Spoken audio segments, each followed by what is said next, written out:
there's life. So we want to understand, could Europa be a place where life might exist today? 3, 2, 1, liftoff. Europa Clipper is the first mission dedicated to exploring Europa. This is the largest interplanetary spacecraft NASA has ever built and launched. We have the right team, the right technologies to leverage to go to Europa now and unlock those mysteries that are just waiting for us. The pictures we're going to get from Europa Clipper are going to blow our minds. How could you not be excited about something as monumental as this?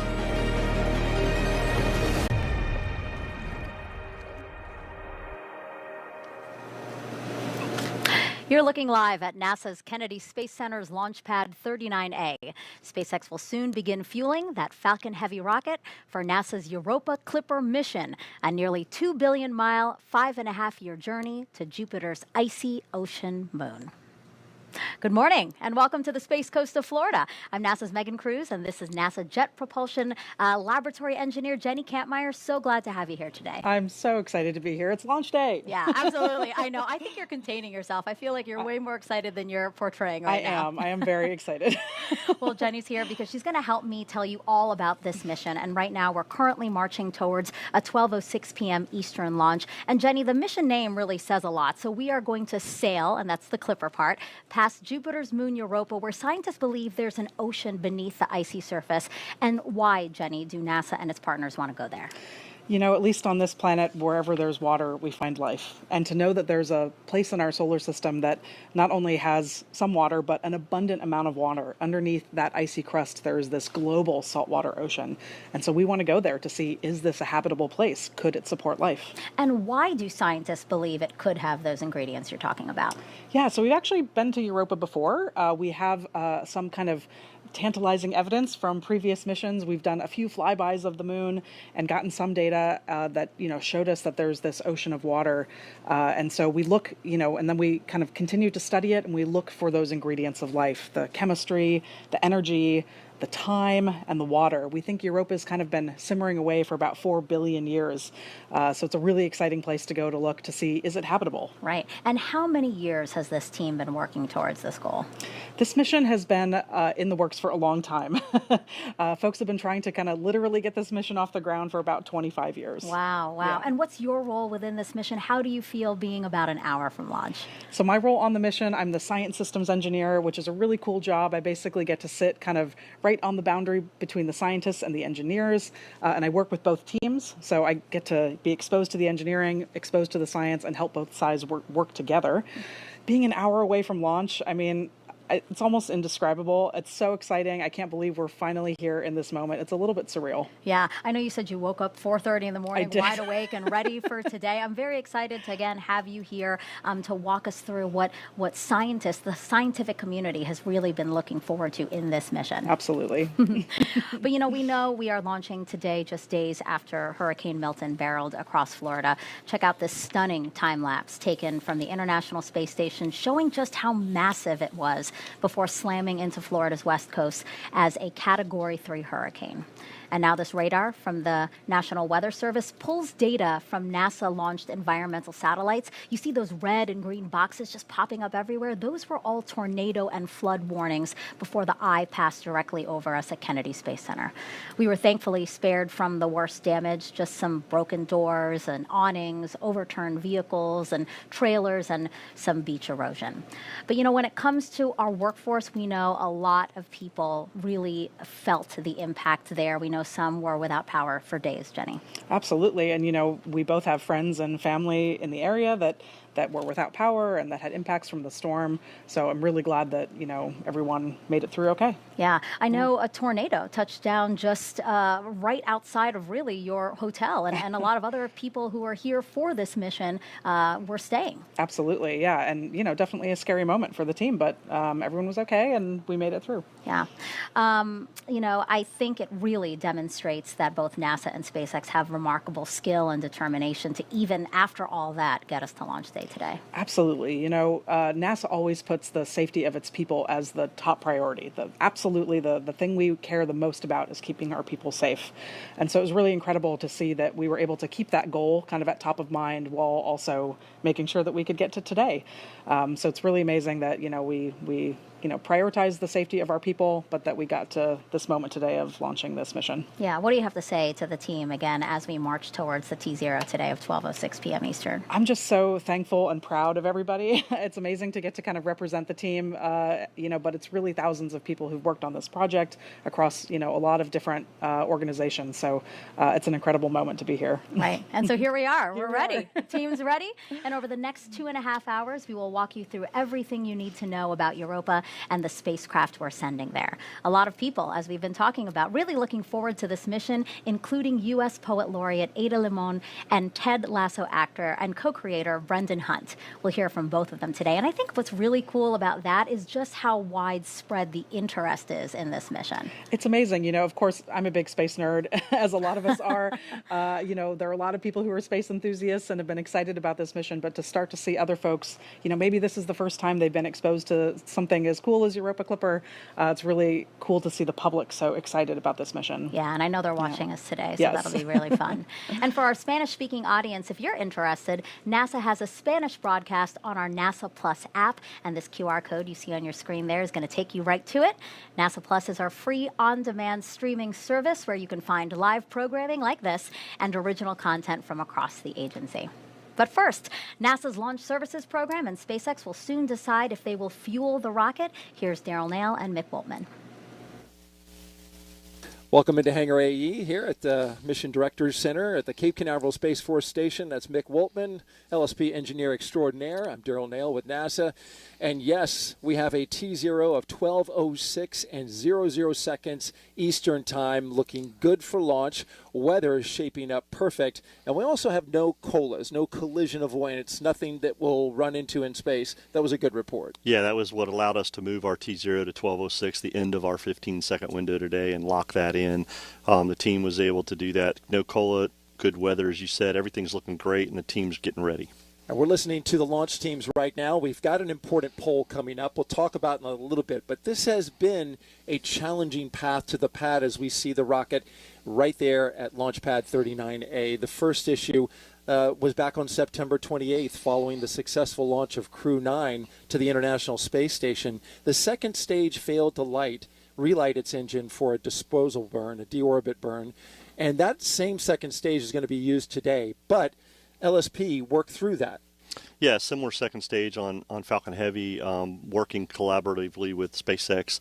We worked through the engineering data, looked at everything that happened, and we were able to come to a conclusion that things are good, and we're ready to proceed to launch for Europa Clipper. The other challenge was the big one. We just saw the video, the center of Hurricane Milton passing right within 7 miles of this launch pad, 7 nautical miles, a Cat 1 hurricane with max sustained winds of 120 miles per hour, causing some minor damage to the pad, but looks like they fared okay. Yeah, fared okay. SpaceX did an excellent job of assessing everything and making those minor repairs over the 24 hours and got the launch pad and the vehicle ready for launch. And now let's listen in to NASA launch manager Tim Dunn, who will poll his team on readiness to load this rocket with propellant.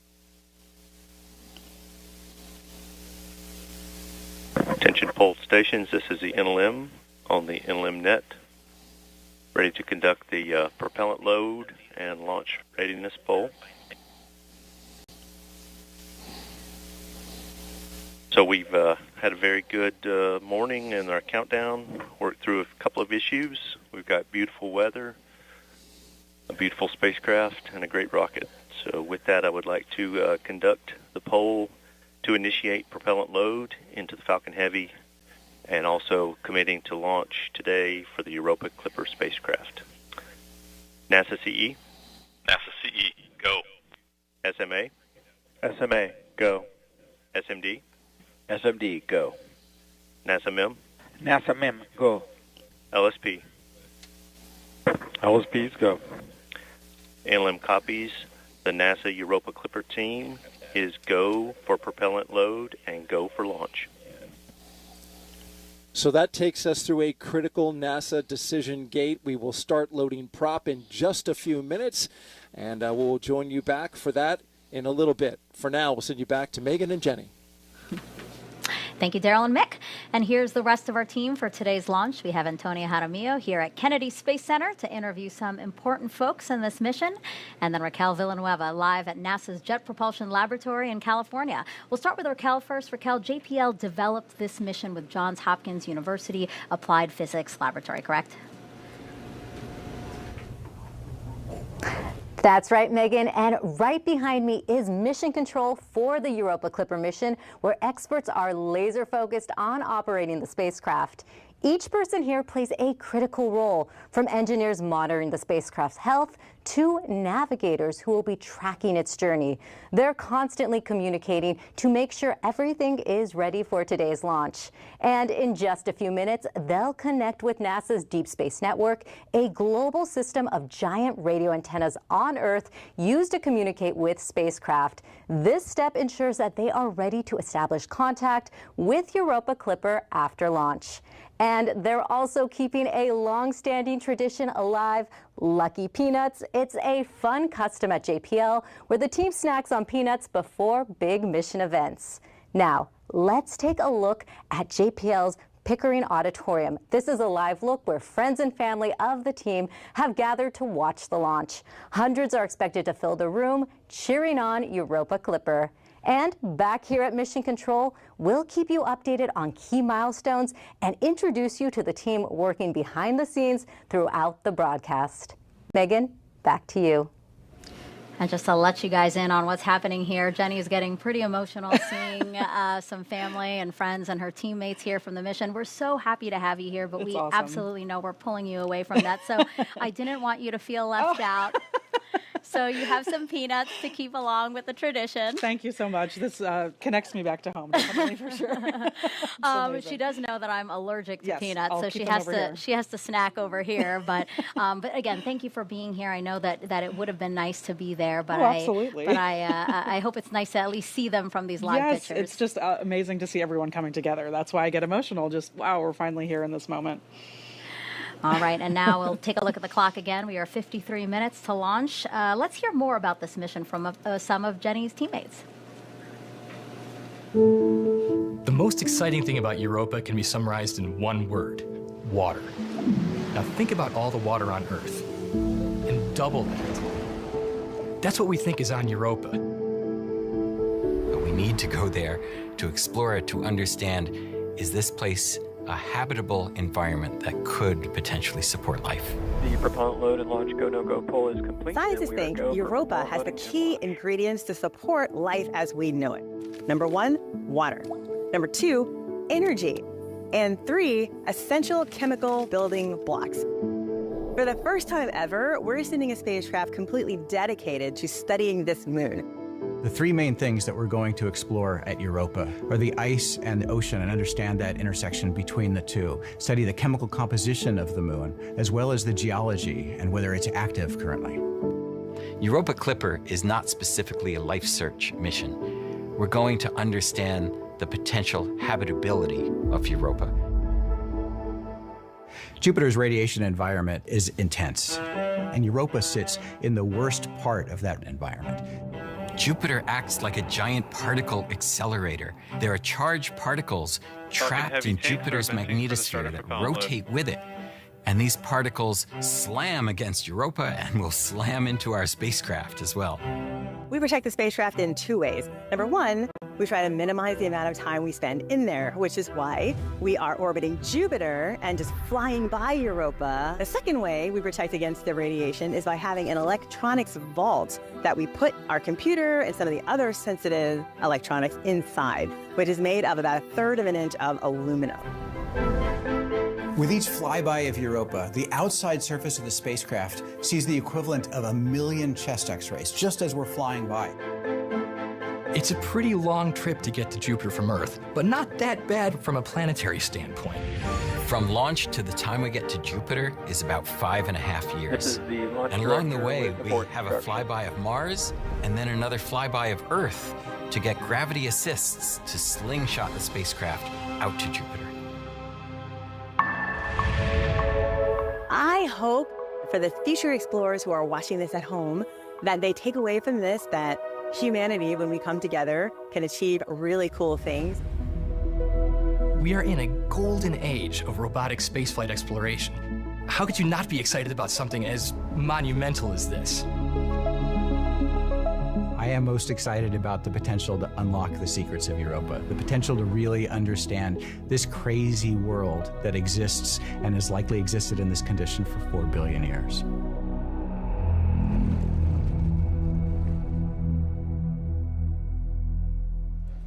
Moment in that preparation for Europa Clipper's trip to the Jupiter moon is about to happen when we kick off propellant load. Yeah, this will start RP1 and the 3 boosters, and we'll get ready to go. We'll stand by and listen in for the launch director.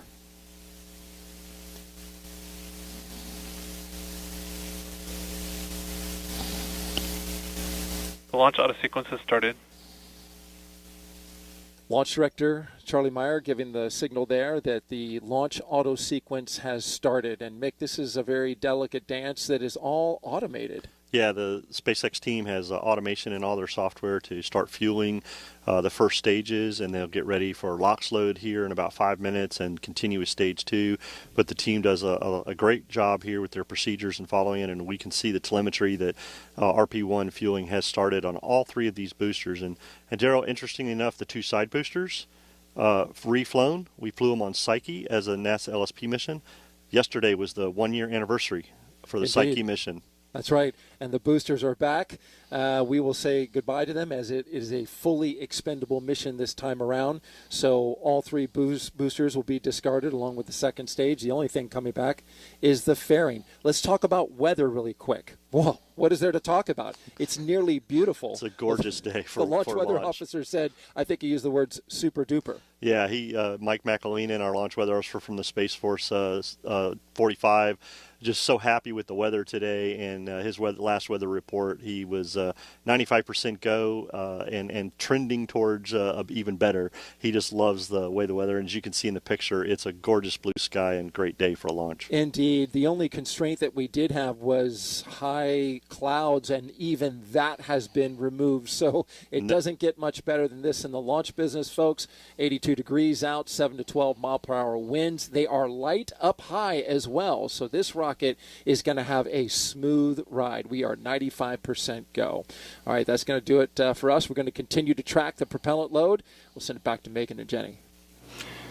And as we continue to monitor important launch milestones, 2 things. We will pause for mission audio callouts when you hear those so that people can follow along with the launch countdown. But also, there are so many ways that you can participate in this broadcast. For one, if you have a question about anything we're talking about, send it our way. Jenny's super smart. Yeah, it's going all to her. So send them using the hashtag AskNASA, and Jenny will try to answer as many as she can live. And then you can also play Europa Clipper Bingo with us. Jenny is giving Vanna White a run for her money. She's showing you the bingo card now that you can get by just scanning the QR code on your screen. And this is how you will play with us. So you're going to listen for words like what, Jenny? Like ocean, life, Europa Clipper, spacecraft. Listen to us say any of those words and try to get a bingo. Try to get a bingo, and then you can share your win with us using the hashtag Europa Clipper. Okay, let's head over now to NASA's Tony Jaramillo for her first interview of this broadcast, one of the engineers who assembled and tested the spacecraft. Right, Tony? That's right, Megan. We are here on the balcony of Kennedy's Operations Support Building, where the crowd has an amazing view of the launch pad. And joining me is Luis Aguila, Launch Operations Cable Harness Engineer. Luis, you're involved with connecting all of the cables to the spacecraft. Can you tell us a little bit more about what that entails? Yeah, so my team and I are responsible for making sure we've installed, connected, and secured all the harness assemblies at the system level. What this means is that we made sure that it's ready for launch and it's ready for flight operations. All in all, we installed 220 harness assemblies and connected 970 connectors during the ATLO campaign. And that's not even counting what our partners and instrument teams did when they delivered the hardware.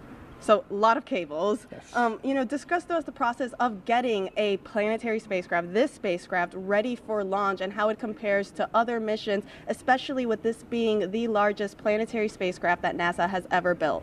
So aside from the complexity of this large spacecraft, we did have to deal with some of the unique requirements for the environment that we're going into. So for example, we couldn't use Kapton tape for flight applications, and Kapton is quite standard in the industry, so we had to adjust to that.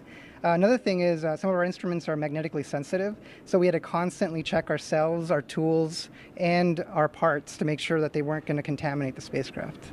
Wow, that's awesome. And you know, Jupiter's radiation environment is very intense. Can you tell us how Europa Clipper was built and tested to withstand it? So a lot of testing went into the materials that we were going to use for the spacecraft to make sure they could survive the environment, or to make sure that we could shield them properly to survive the environment.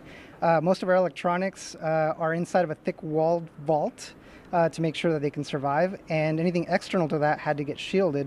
For example, most of our external cabling had to get wrapped with copper foil, and that was done by hand. So, Luis, thank you so much for joining us here. Let's check back in for a launch status update with Daryl and Mick. Daryl? All right, thank you very much, Tony. Back into Hangar AE. We are here listening to the launch team. We heard Tim Dunn. LOX load has started. And there you go. LOX load has begun for the center core as well as the side boosters. And we can see that LOX starting to go into the rocket. We got 4 tanks to fill, and this gets another 3. One more tanks than that. The 3 tanks for the prop, the 3 tanks for the LOX, and then the one on second stage. Yeah. That's right. Yes, but doing math live on the air. You shouldn't do that. You shouldn't do that. Yeah, but RP1 in the 3 boosters filling up. We're watching the telemetry here. Everything's going great.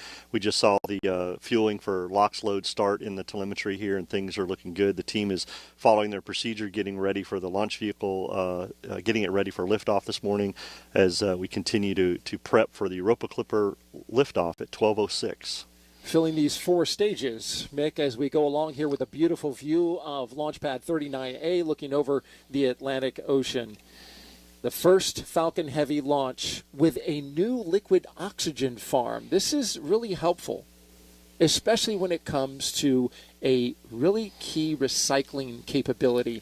Prior to this, we'd have to wait 5 days if we had a scrub inside of propellant load. But tell me what that new LOX farm is doing for us. Yeah, Europa Clipper being an interplanetary, one of the largest planetary missions that we've launched. SpaceX came to NASA when they got this mission, and to make sure we had great launch availability for the mission over the science window, they upgraded their LOX farm at Launch Complex 39A, and they can now recycle and densify LOX every 48 hours, which gives us a lot more launch availability for a mission on a Falcon Heavy. So a huge upgrade that provides great access for the missions to be able to launch on time. And now that we're inside of LOX load, we are not going to do a 24-hour recycle. We would be a 48-hour recycle if something happens and we scrub for some reason that's not a technical one. All right, when we come back, we will load the second stage of the rocket. For now, we'll send it back to Megan and Jenny. All right, so everything going really well as we are 42 minutes and 40 seconds from liftoff of a SpaceX Falcon Heavy rocket with Europa Clipper.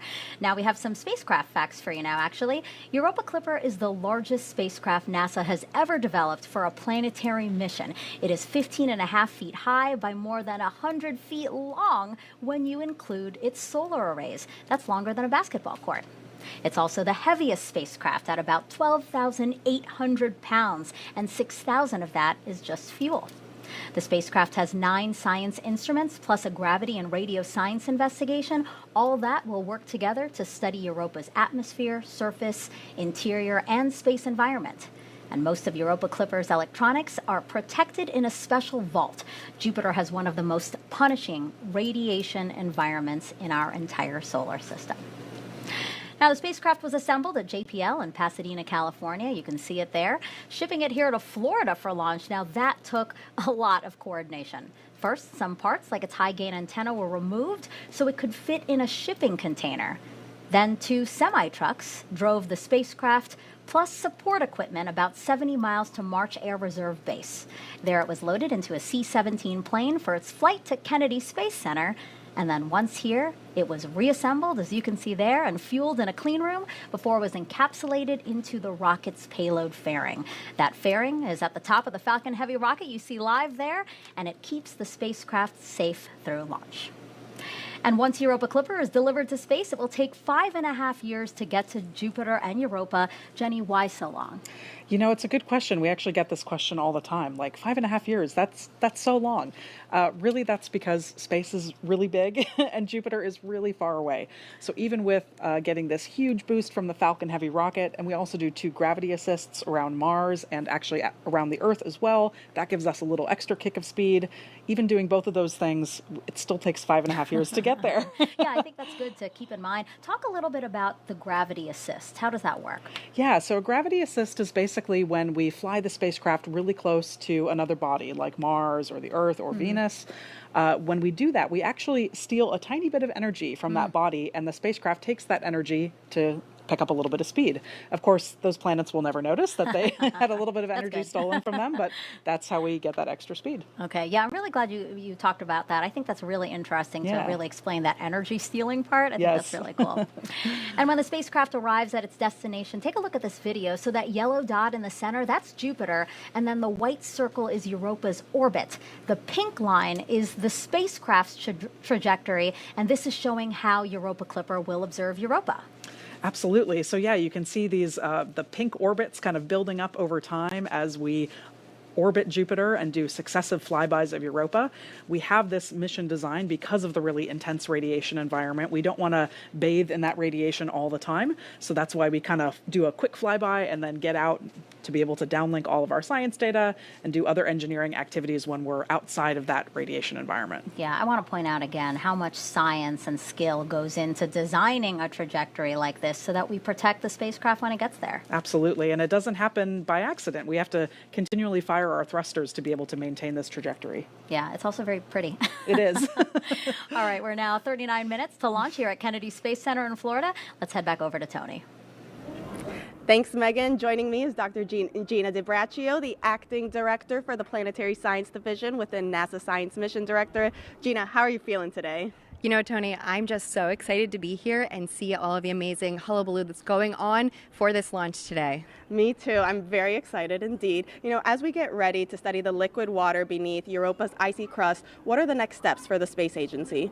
Yeah, so, you know, first we're getting so much data that our scientists are just going to be unraveling the discoveries at Europa. So it's really premature to say what's next for Europa, but as far as planetary science is concerned, we have a lot of exciting missions that are coming down the pike. We have the Dragonfly mission, and we'll be exploring Titan and the chemistry on that moon of Saturn with a rotocraft that will actually be landing and then flying to other locations. And then we have Venus missions coming up. We have Veritas and Da Vinci that will be looking at the geological history of Venus and also the atmosphere as well. So it's a great time for planetary science. Absolutely. I cannot wait for all of these future missions. You just mentioned a few that sound very exciting.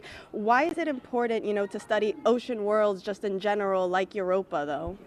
Yeah, so as far as ocean worlds, you know, we believe that they are the most common type of planetary body throughout our universe. And within our own solar system, we have the ability not only to study Earth, but to go to Europa, to really look for that water and to understand how water is one of the key ingredients to life. So with Europa Clipper, we're not searching for life on Europa, but we're trying to see if this ocean world is habitable. And that means we're looking for the water. We're trying to constrain the ocean underneath that icy surface. We're looking for energy sources, and we're really looking for the chemistry there so that we can understand what habitable environments might be throughout our whole universe. That is very exciting indeed. I cannot wait to discover what we find out. Gina, thank you so much for joining us. Sending it back over to you, Megan. And people from all over the world watching today's launch. So we invited you guys to send us your questions if you have any. So why don't we start taking some of those now? Absolutely. Let's do it. All righty. So the first one is from Instagram. This is, will the satellites that will be sent to Europa need to return back to Earth for the data? Well, it's good that we don't, because otherwise we'd have that long 5.5-year journey all the way back to Earth to get the data back. So we actually have a really big antenna on the spacecraft called our high gain antenna. If you've seen the photos of the spacecraft, it's the big silver disc in the middle. That's our antenna, and that's what's going to return all of the data back to Earth. That's my favorite part of the spacecraft because of that, because that's how we get all that amazing science data back. But we don't get it back immediately, right? I mean, it does still take a long time because of the distance. Exactly. So it takes light about 45 minutes to travel from Jupiter back down to the Earth. So if we say hello to the spacecraft. It takes 45 minutes for that hello to get there, and then another 45 minutes for their hello to come back. So it does take a little bit of time. But still, 45 minutes versus 5.5 years. Like, yes. That's very impressive. Exactly. All right, let's take another question. This is also on Instagram. What are some of the technologies on board to help with new discoveries? Yeah, so if you stick around later in the broadcast, we're going to talk about all of the instrumentation that's on board and go into that in detail. But we have a really advanced suite of instruments that are going to help us answer all these questions about Europa. So we have mass spectrometers, we have a really advanced camera that's going to take amazing photos to help us learn about the geology. We have dust detectors and magnetometers, so we have all sorts of scientific instruments to help answer those questions. Awesome, thank you so much. All right, let's check back in on propellant loading with Daryl and Mick.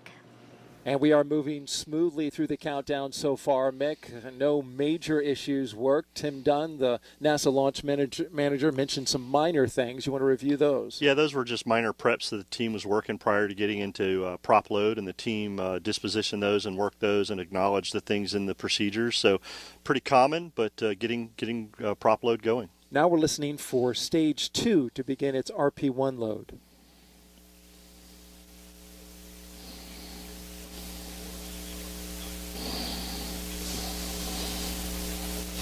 And we can see on our displays, which have an interface that shows us and confirms that indeed stage 2 has begun RP1 prop load. Again, stage 2 has begun that prop load. This is an autonomous process, so we won't always hear a call out. Yeah, correct. The SpaceX team has software that controls their fueling and gets things going. As we see RP1 on the 3 boosters, locks on the 3 boosters, and now we're starting to put RP1 in the second stage RP1 tank, and things are progressing very well towards launch at 12:06.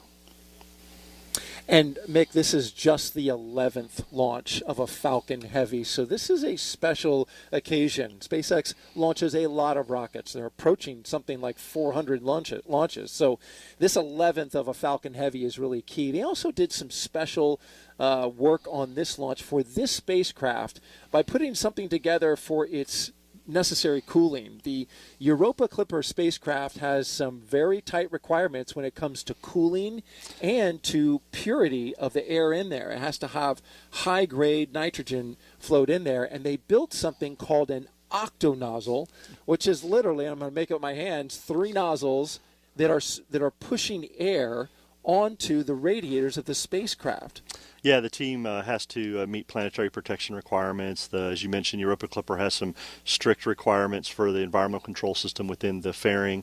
And so this is just one of those things that SpaceX came up with to be able to get the ECS and GN2 flowing in the fairing around Europa Clipper to maintain all those requirements. Ingenious thing that they've done to make sure they can keep Europa Clipper within limits.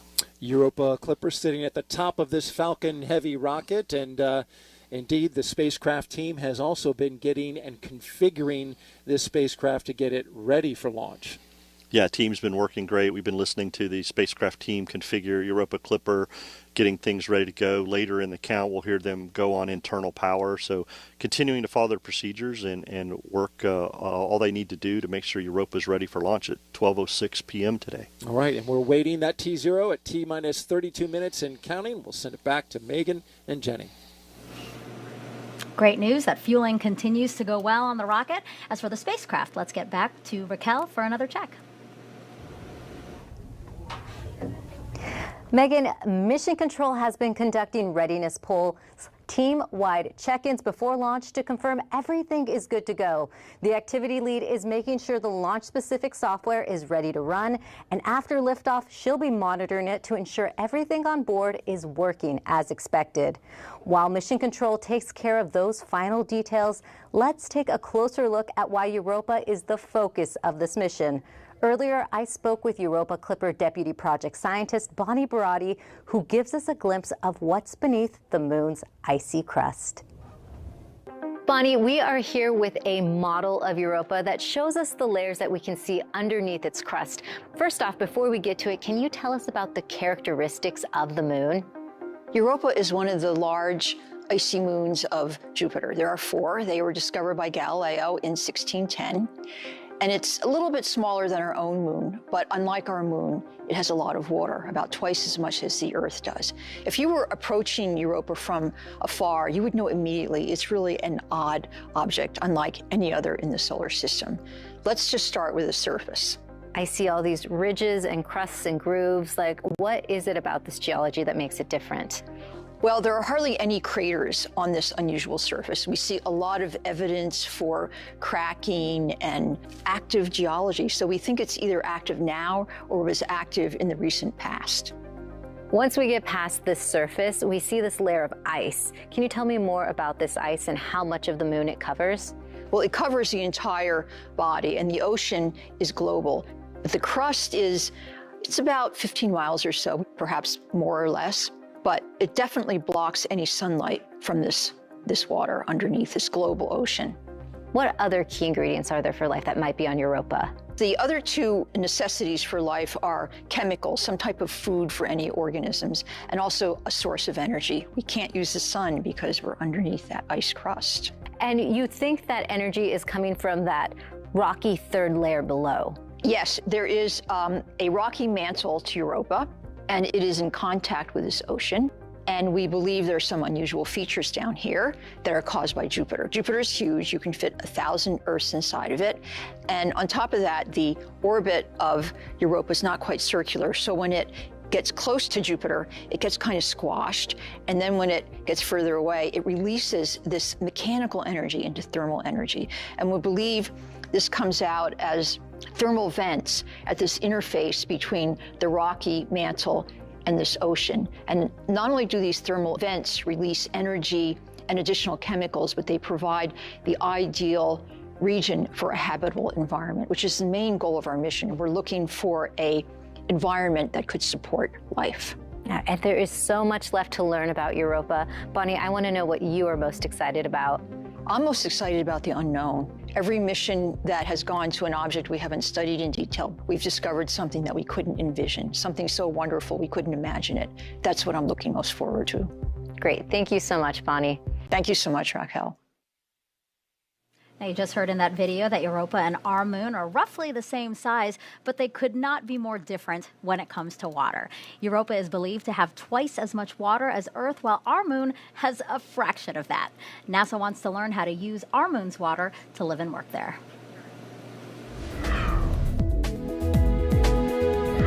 The Europa Clipper mission will explore whether there's an ocean beneath Europa's icy crust. If it finds one, along with energy and organic molecules, then there would be the right ingredients for life. NASA has long been on a quest to find life beyond Earth to better understand how we came to be. NASA is also focusing on the water on our own moon in preparation for future Artemis missions.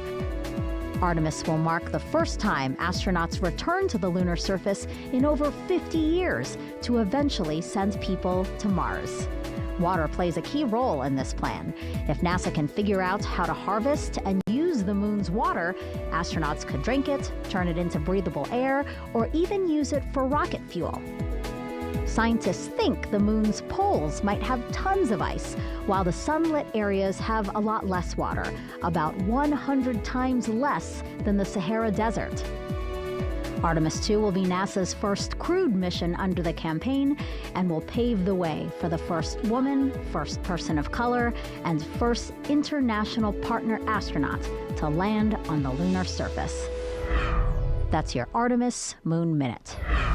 You know, Jenny, it's just incredible to see all that NASA is trying to accomplish across our solar system. It really is amazing, and all of these different missions and all the things that NASA is trying to do, they really play into each other. Everything that we learn about the moon is going to help us understand things about our solar system, and it all just kind of feeds into each other. Yeah. It's awesome. And actually, to hear more about some of our agency's goals, let's head back to Tony with her next guests. Thanks, Megan. Joining me is NASA Associate Administrator Jim Free and NASA Chief Scientist Dr. Kate Calvin. Thank you both so much for being with us here today. You know, Jim, can you tell us a little bit more about why the Europa Clipper mission is so important for the space agency? Sure, absolutely. So everywhere on Earth that we find water, we find life. And we believe that Europa has the conditions that are suitable for life: the water, the energy, the chemistry, the stability. And that is, first of all, very exciting from a scientific perspective as I stand next to the chief scientist, but it's also just exciting about what we're going to learn about Earth itself and just how this advances the field of astrobiology as well. So it really does go to our innovating in air and space at NASA. Absolutely. And Kate, Hurricane Milton delayed the launch of Europa Clipper, and already this year there have been 13 named storms, with another hitting Florida only a few weeks ago. As we get ready to send the spacecraft to study its ocean world, its climate and environment, can you reflect on our own climate and the increase in storm activity? Yeah, so Hurricane Milton and Hurricane Helene before it had devastating impacts across Florida and throughout the Southeast. And our focus right now is making sure that we can get information to first responders so they can help with recovery efforts. At the same time, scientists are studying hurricanes so that we can better understand how they form, how they've changed over time, and use that information to better predict future storms and plan for the future. And what we know is that climate change is leading to a higher proportion of strong hurricanes. So of the hurricanes that form, more of them are categories 3 through 5. And we're also seeing more heavy precipitation events, so more heavy rainfall associated with hurricanes, which can have really severe flooding effects. And so we're focused now on helping first responders, but also thinking about how we can better plan and prepare for the future. Absolutely. Jim, going back to Europa, is Europa one day, a target or a goal, a destination that NASA is perhaps one day interested in sending astronauts to? It's not a very kind place for human beings with the radiation environment that it has. So what it does set up for is our robotic explorers, which we have done throughout the entire solar system, and now with Voyagers even going beyond that. But while Europa Clipper is exploring Europa, we'll have crews at the moon, further understanding the formation of the moon and how the formation of the solar system as well. So it's a complementary effort that goes to our whys at NASA, which is science, national posture, and inspiration. So we'll be doing that with both the Artemis and the Europa missions. Thank you guys both so much for joining us. Megan, back over to you. Now, the Europa Clipper mission has captured the attentions of people all over the world, even a beloved coach from the show, Ted Lasso.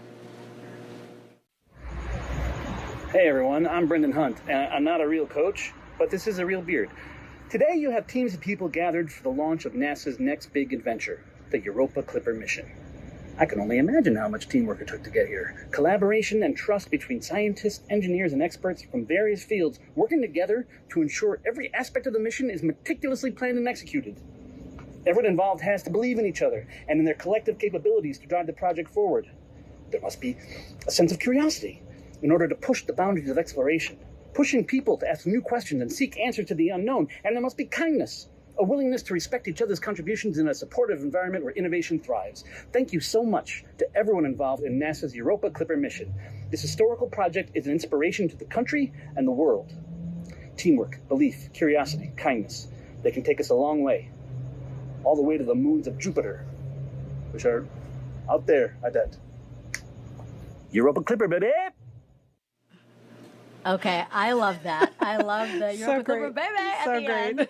But also, yes, while funny, I mean, he really touched a lot on, the things that matter to this team: teamwork, belief, curiosity, all those things. Absolutely. He really gets it, that this mission is spacecraft hardware, but it's really the people, right? There's so many people involved in building this thing, and yeah, it's amazing. Specifically when he said kindness, you reacted to that. What about that particular word really spoke to you out of that story? Yeah, I think it just really speaks to the humanity. We are all humans. We're trying to do good things here, and when we're kind to each other, it really makes a difference. So him kind of acknowledging how important that is for our team to work well together, yeah, it just means a lot. Yeah, that was a good pep talk. Yeah. Thanks, Coach. Thanks.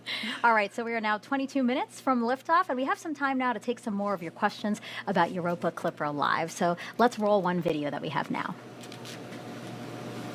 Hello, my name is Liam. I'm in the 8th grade, and I was curious to know, is there any land under the oceans of Europa?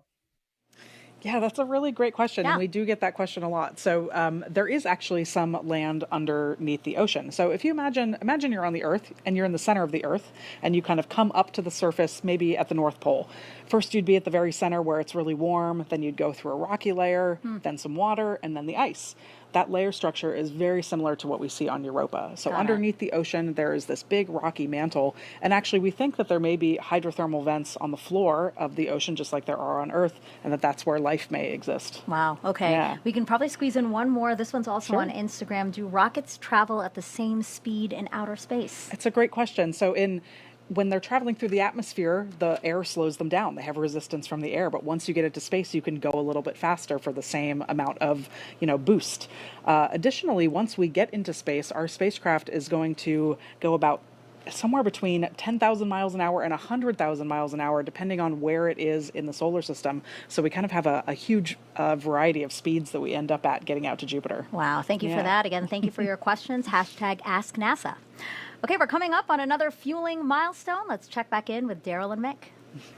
All right, thank you very much. And fueling going well right now. We're watching some telemetry on our screens right now. We've got RP1 on the first stage, about 75% complete, about 70% complete on LOX also on the first stage, but we're almost done loading the RP1 on the second stage. Yeah, stage 2 RP1 load complete, should be finishing up here shortly and getting ready for LOX load on stage 2. So things Stage 2 continuing. RP1 load is complete.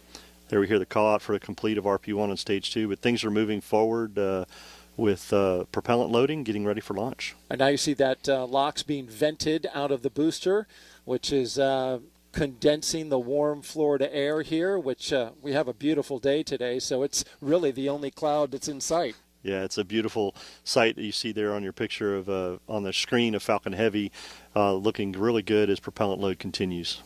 As we look up there, you can see towards the top where Europa Clipper, the spacecraft and the star of the show, is sitting inside of its fairings. You can see the NASA logo at the top, and on this view you can see the Europa Clipper logo, which is just below it, which is a pretty neat design that they made. I want to give you a little closer look at it. It was designed by the JPL team. Cynthia Phillips says she designed it to be something beautiful, something abstract and representational. We actually have a shot of that graphic, if we can pull that up, and there it is. It's a nice logo. The blue-white color scheme represents water ice, the elements on Europa being studied by the spacecraft. The shape looks like a snowflake or an ice crystal, and those two V-shaped portions represent the flybys, each pass of Clipper as it swoops in and then retreats. And then the dot in the center can be Europa, and the star shape can be the spacecraft. They put a lot of thought and design into this logo. Yeah, it's a beautiful logo. Everybody is on board. It's just incredible to me how much the team, the community, and everybody's just excited about this mission and science, as Jenny was saying. And I know she's excited for this also, she and the JPL team. But beautiful logo. Yep, looks good on a T-shirt and on the side of the rocket. Stage 2 LOX load has started. And there goes stage 2 LOX load. So the final tank that needed to be filled has begun as we continue to make great progress tanking this vehicle. We'll send it back to Megan and Jenny. Great to hear that tanking's going well. All right, NASA's ambitious journey to Europa has inspired U.S. Poet Laureate Ada Limon to write In Praise of Mystery, a poem for Europa. It is such a powerful piece. Please check it out. In Praise of Mystery, a poem for Europa. Arching under the night sky, inky with black expansiveness, we point to the planets we know. We pin quick wishes on stars.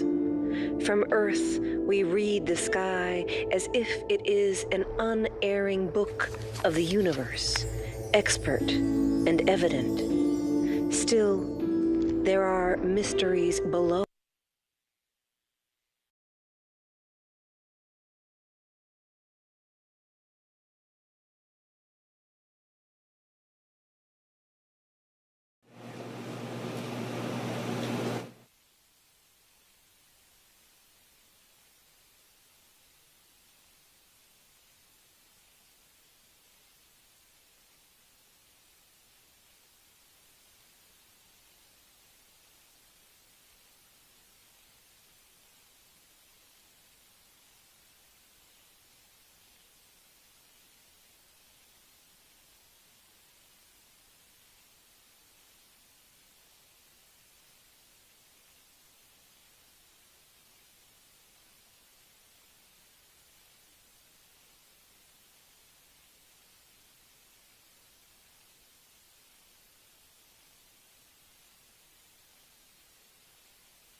mysteries below our sky.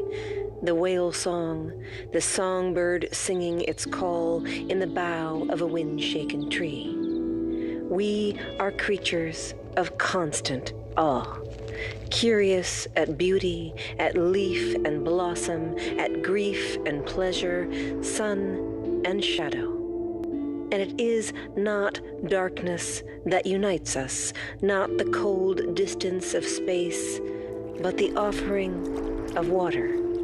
Each drop of rain, each rivulet, each pulse, each vein. Oh, second moon, we too are made of water, of vast and beckoning seas. We too are made of wonders, of great and ordinary loves, of small invisible worlds, of a need to call out through the dark.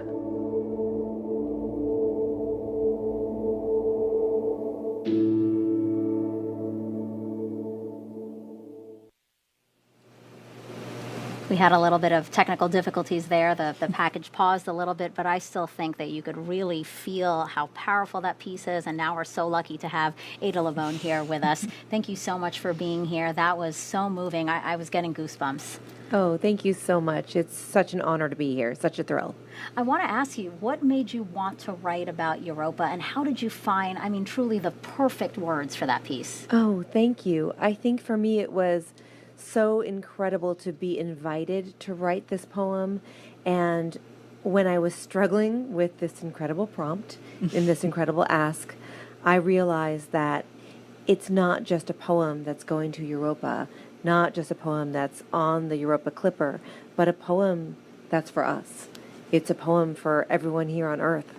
And that was really important to me as I tried to choose the right imagery and the right language. Mm-hmm. Not a tough ask at all. No, not at all.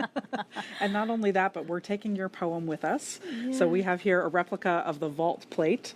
This is the plate that's going, that is part of our vault on the spacecraft that's protecting all the sensitive electronics from all that radiation, and it's written in your own handwriting. Yeah. How does it feel knowing that a piece of you is going to Europa? You know, one of the things that I keep focusing on is that it really is a poem for all of us. Mm-hmm. But when they asked me to do it in my own handwriting, my grandmother had passed away a year ago. She was the one who taught me to really make my handwriting as perfect as could be.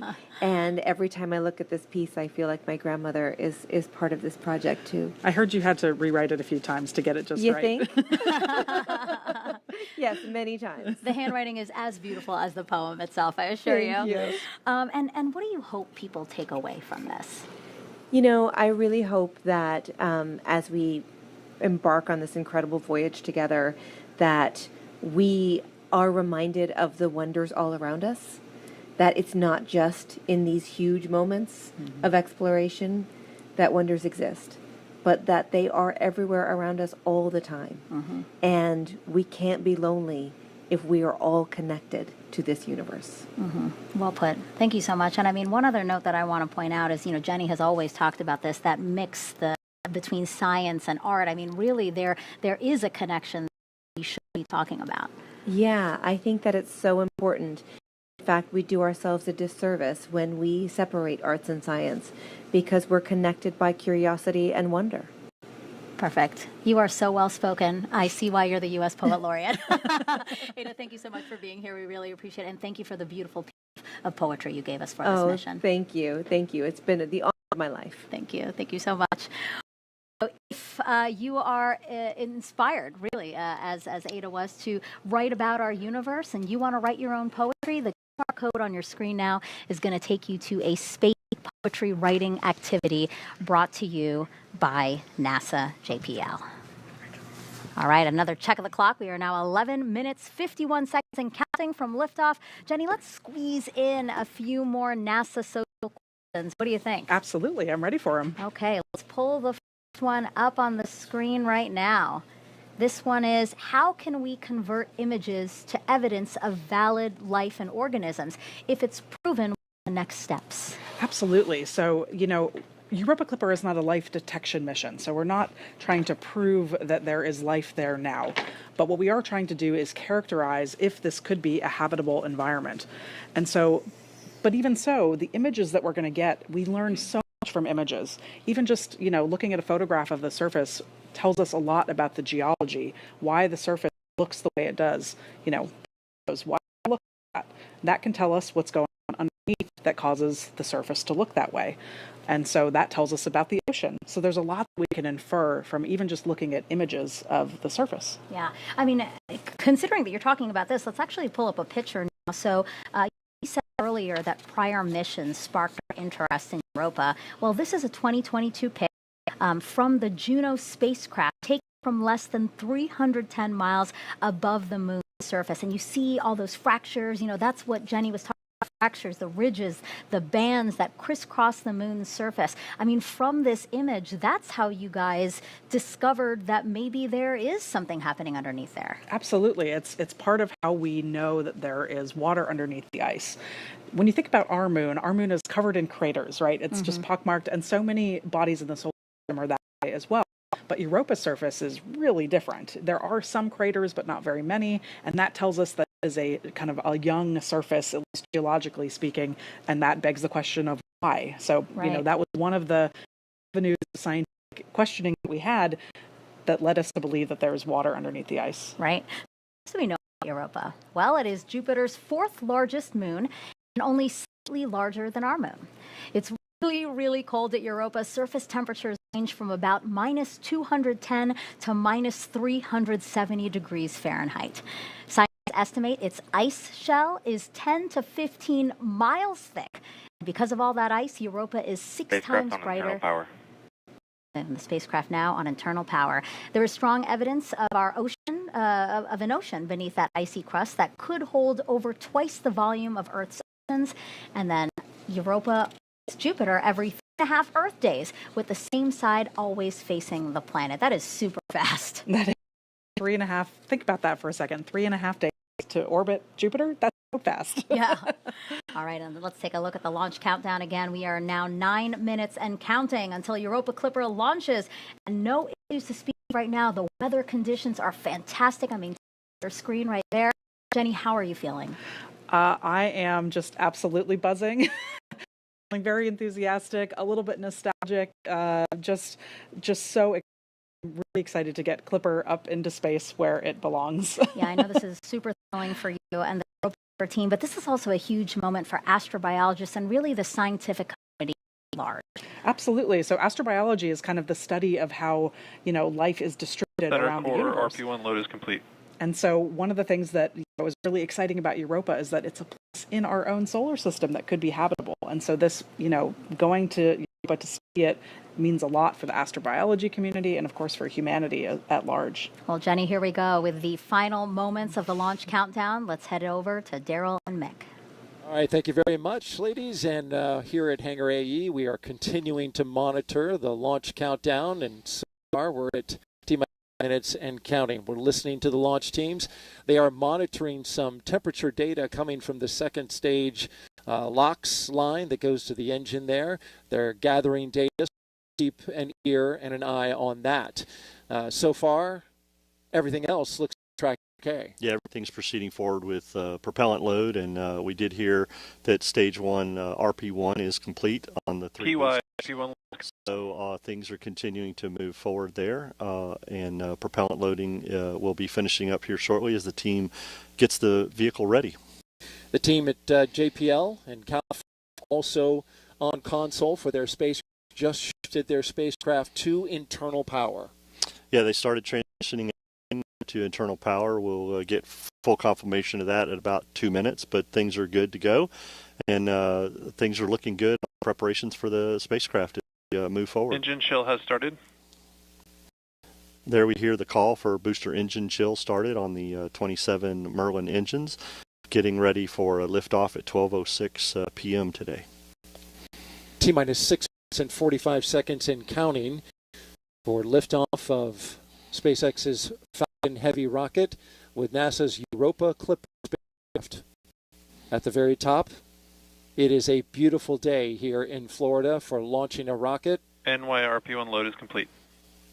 As we wrap up loading the RP1 in the first stage boosters, we've just seen all three go completely filled. Now we await for all three of the LOX tanks inside the first stage booster to get to their full point. You can tell they're most of the way there. As you look on your screen there, you see the cold, the icy cold rocket condensing that Florida air.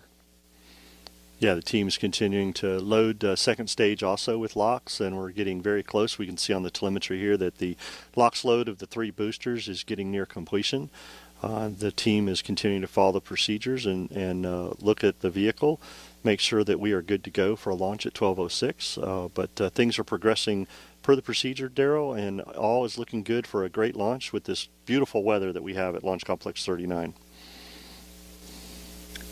Coming up next, we are going to start configuring the tower, the strong back from the rocket. That happens in a little less than a minute.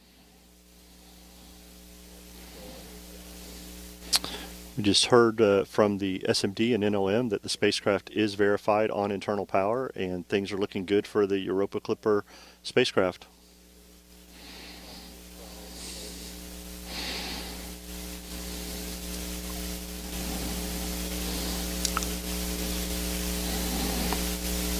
We're also listening to the launch teams as they discuss the data coming in that they're looking at for the rocket. The teams continue to follow the procedure, as I said, and work the loading of propellant, finishing up the topping of the 3 boosters and the second stage. As we mentioned earlier, the 3 boosters are expendable fully. They will not be coming back for landing today. SpaceX is getting the team ready to launch this vehicle today. And you just heard the call out that the strong back is retracting.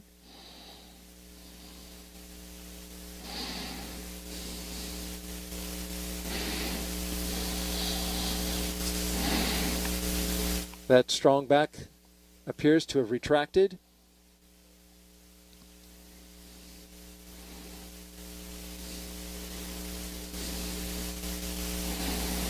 So we're getting some discussion on the nets regarding the second stage. NY LOX load is complete. As we just got completion of LOX load for the Y booster. We're looking for now the center core and the plus Y.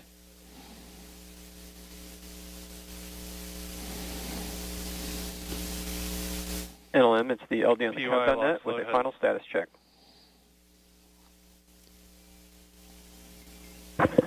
Yes, LD, this is NLM on countdown 1, NASA spacecraft, and the NASA team is go for launch pending resolution of the anomaly.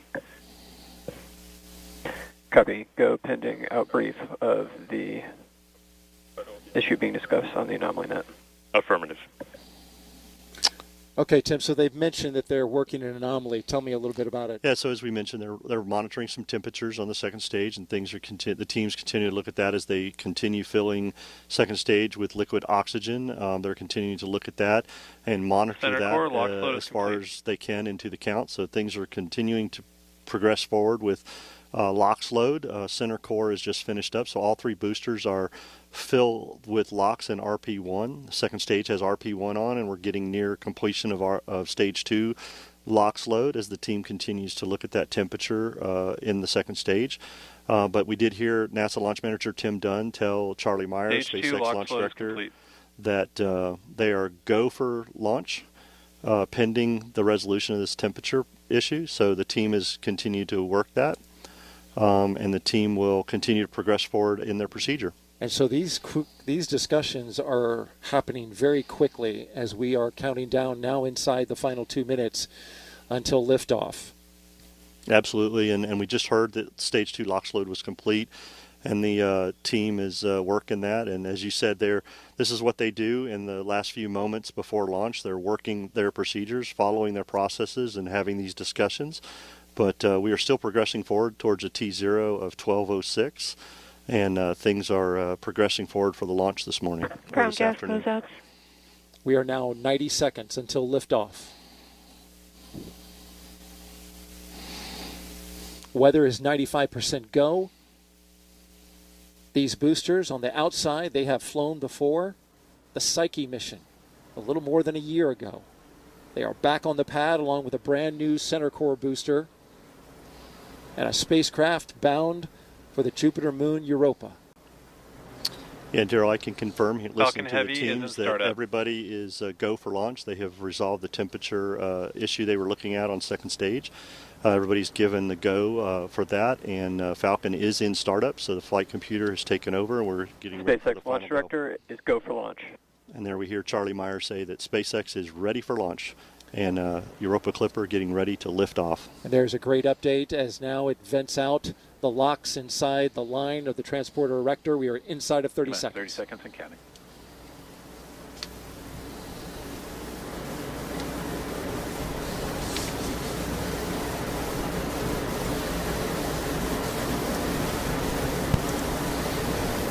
Minus 15 seconds and counting. And here we go.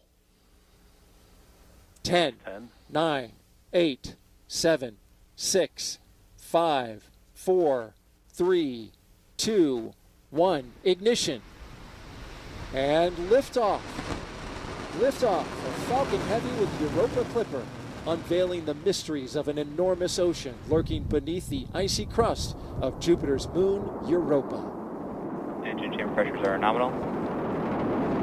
See that the chamber pressures are nominal as we hear. All 27 Merlin engines look great. Rocket beginning to roll. Putting down 5.1 million pounds of thrust.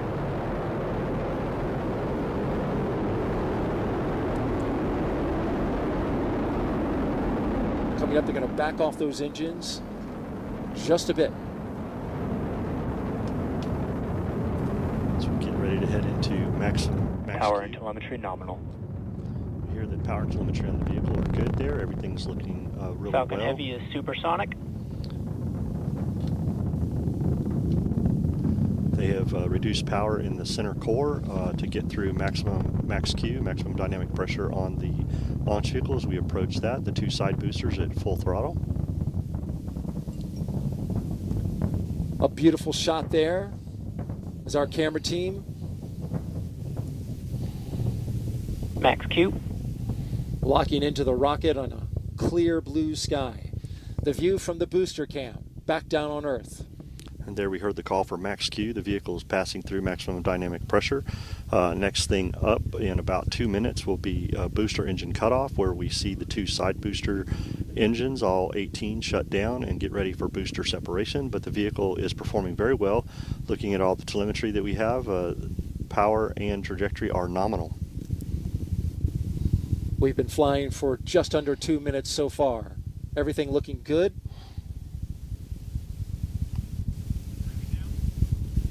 These side boosters, once they do their job, they will be expended.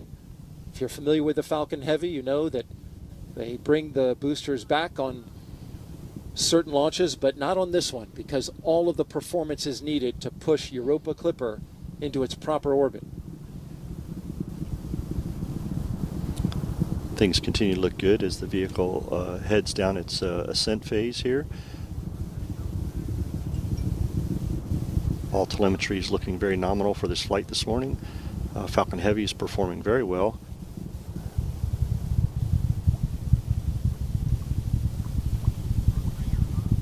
Now we're just about 30 seconds away from separating those side boosters. Their engines will cut off first, then they will separate. MVAC is chilling. Starting to chill down that MVAC-D engine in the second stage. And that's where we need to get the engine chilled to the proper temperatures before flowing liquid oxygen and RP1 into it. So they're conditioning the engine to make sure things are ready for when it's ready to start up. Stand by for booster separation. Booster engine cutoff. Side booster separation confirmed. And there they go. Those two boosters previously flown on Psyche. This will be their 6th flight. We thank you for their service this morning. They did a great job of getting Falcon Heavy and Europa Clipper on its way as the center core takes over and continues mission down its ascent. Things are looking really good in the telemetry. Power and trajectory look nominal, and chamber pressures on the 9 center core engines look really good. In just a little more 20 seconds from now, we'll get the cutoff of the main engine on the center core booster that remains. 4 seconds after that, we will separate. Flying out over the Atlantic Ocean. There's a look from inside. There we see stage 1 stage shutdown separation confirmed. and stage separation from the center core. Getting ready for MVAC startup, SES-1. We're getting some applause here in the Mission Directors Center, and there you see the MVAC-D engine lighting up. Next thing up in about 10 seconds will be fairing separation. NYPY FTS has saved. And the fairing has protected Europa Clipper on its ascent up into space, but once we get into space, we don't need that fairing anymore. Fairing separation confirmed. Fairing has separated, and those will be recovered, Daryl, by SpaceX's own recovery ship, Go Cosmos. And there you see them falling away into space. That is the only part of this rocket that will be recovered. The glow of the MVAC-D engine as it performs its first burn here. This is about a 3-minute and 47-second burn. Things are looking great. Matter of fact, this is one of the shortest first burns that has been done on a Falcon Heavy by SpaceX, but it is required to get us into that parking orbit for that long coast that we have to get ready for the interplanetary trajectory that we're going to need to get Europa Clipper on its way that we heard Jenny talk about to get those Earth assist slingshots as it heads on its way for its mission. So things looking really good this morning with the performance of the Falcon Heavy. MVAC is performing well, and everything looks good thus far in today's mission. Usually those burns are the other way around, with a longer first burn and the shorter second burn, but in this case it is reversed. As we look at some crystal clear views of the MVAC-D engine, the stage 2 that's carrying Europa Clipper. Orbital light is shining both on the spacecraft, the second stage, and on planet Earth. Center core FTS has saved. There we've heard that the flight termination system on the center core has been saved as it heads back to splash down. Things are looking good. I can tell you, Darryl, we had a beautiful weather day for launch, and as we're looking at MVAC flying in space with Europa Clipper, it is such a gorgeous view with Earth behind it, and so we could not have had a better day for a mission launch today. No doubt about it, Mick. It was simply gorgeous. We had a hurricane a week ago, but after that pushed out, it brought us in its wake near perfect weather for launch. And now we're into space, dealing with the harsh conditions up there. Stage 2 FTS is saved. Stage 2 has made its way into space far enough away for us to be able to safe the flight termination system from a safety perspective. We're about a minute away from second stage engine cutoff as we'll see the MVAC-D shut down and get ready for a long coast, getting Europa Clipper into that parking orbit and on its way for the next firing that we will have, the second stage, number 2, to get it into that interplanetary transfer orbit that we need to get Europa Clipper started. So things looking very well this morning. We're about 30 seconds from that stage engine cutoff, which we refer to as SECO 1. That's right. We'll get terminal guidance. Get into that coast phase. These views brought to you, of course, by ground stations across the track that are pulling in the high-resolution data from the cameras. Burn looking good, just a few seconds away from cutting off from that first burn.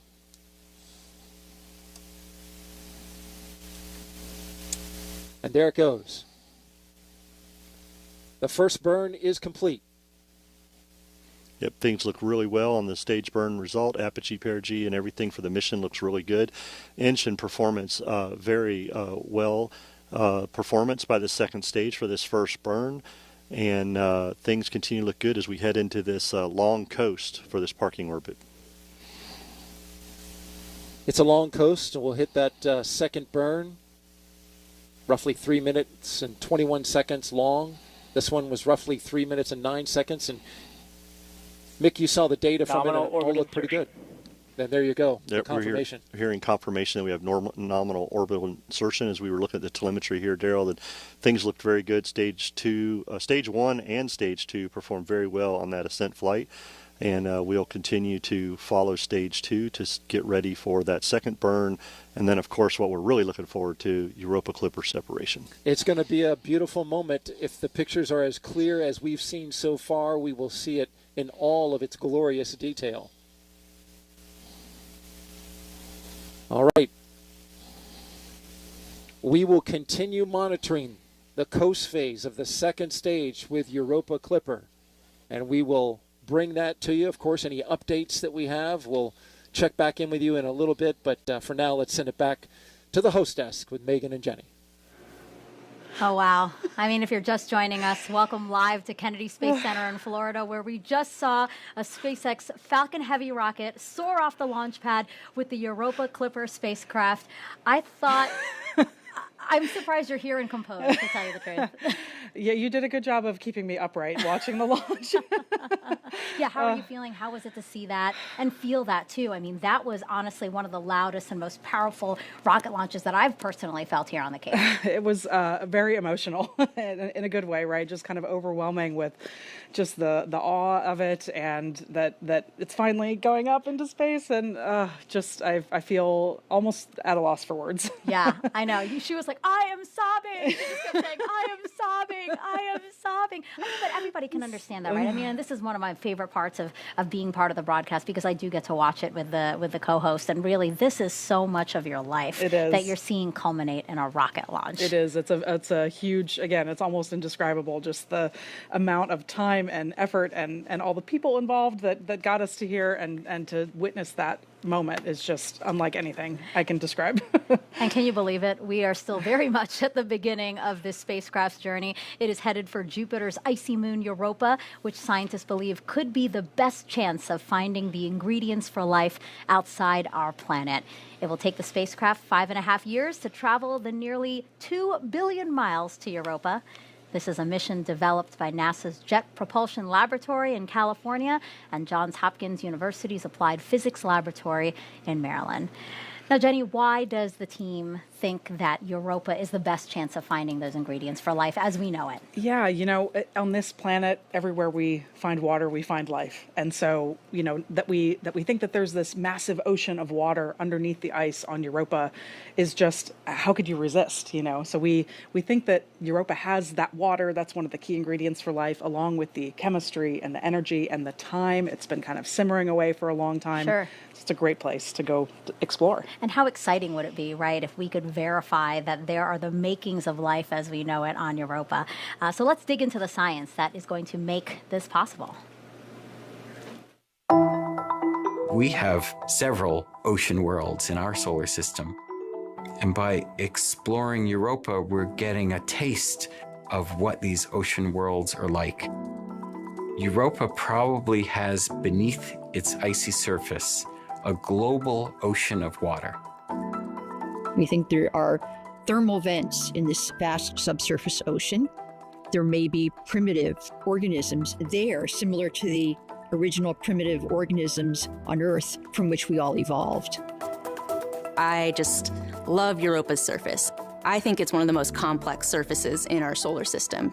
Typically, when you look at another planetary surface, it's covered with craters, just like our moon. There are shockingly few impact craters. So that means something is going on to erase the craters, just like happens here on Earth, and on Earth we call that geology. One of the key questions right now that we have about Europa is whether or not there's plume activity. Plumes are one way that you can definitely get ocean material to the surface. We really need a spacecraft in the system that's watching Europa to see when those plumes are happening, if they're happening. Europa Clipper is orbiting Jupiter, and it's performing 49 flybys of Europa. Each time we make a flyby, we turn on all of the instruments at once. Most of us know about cameras because that's what our eyes see, but there is a whole slew of other instruments on board Europa Clipper that expands our vision.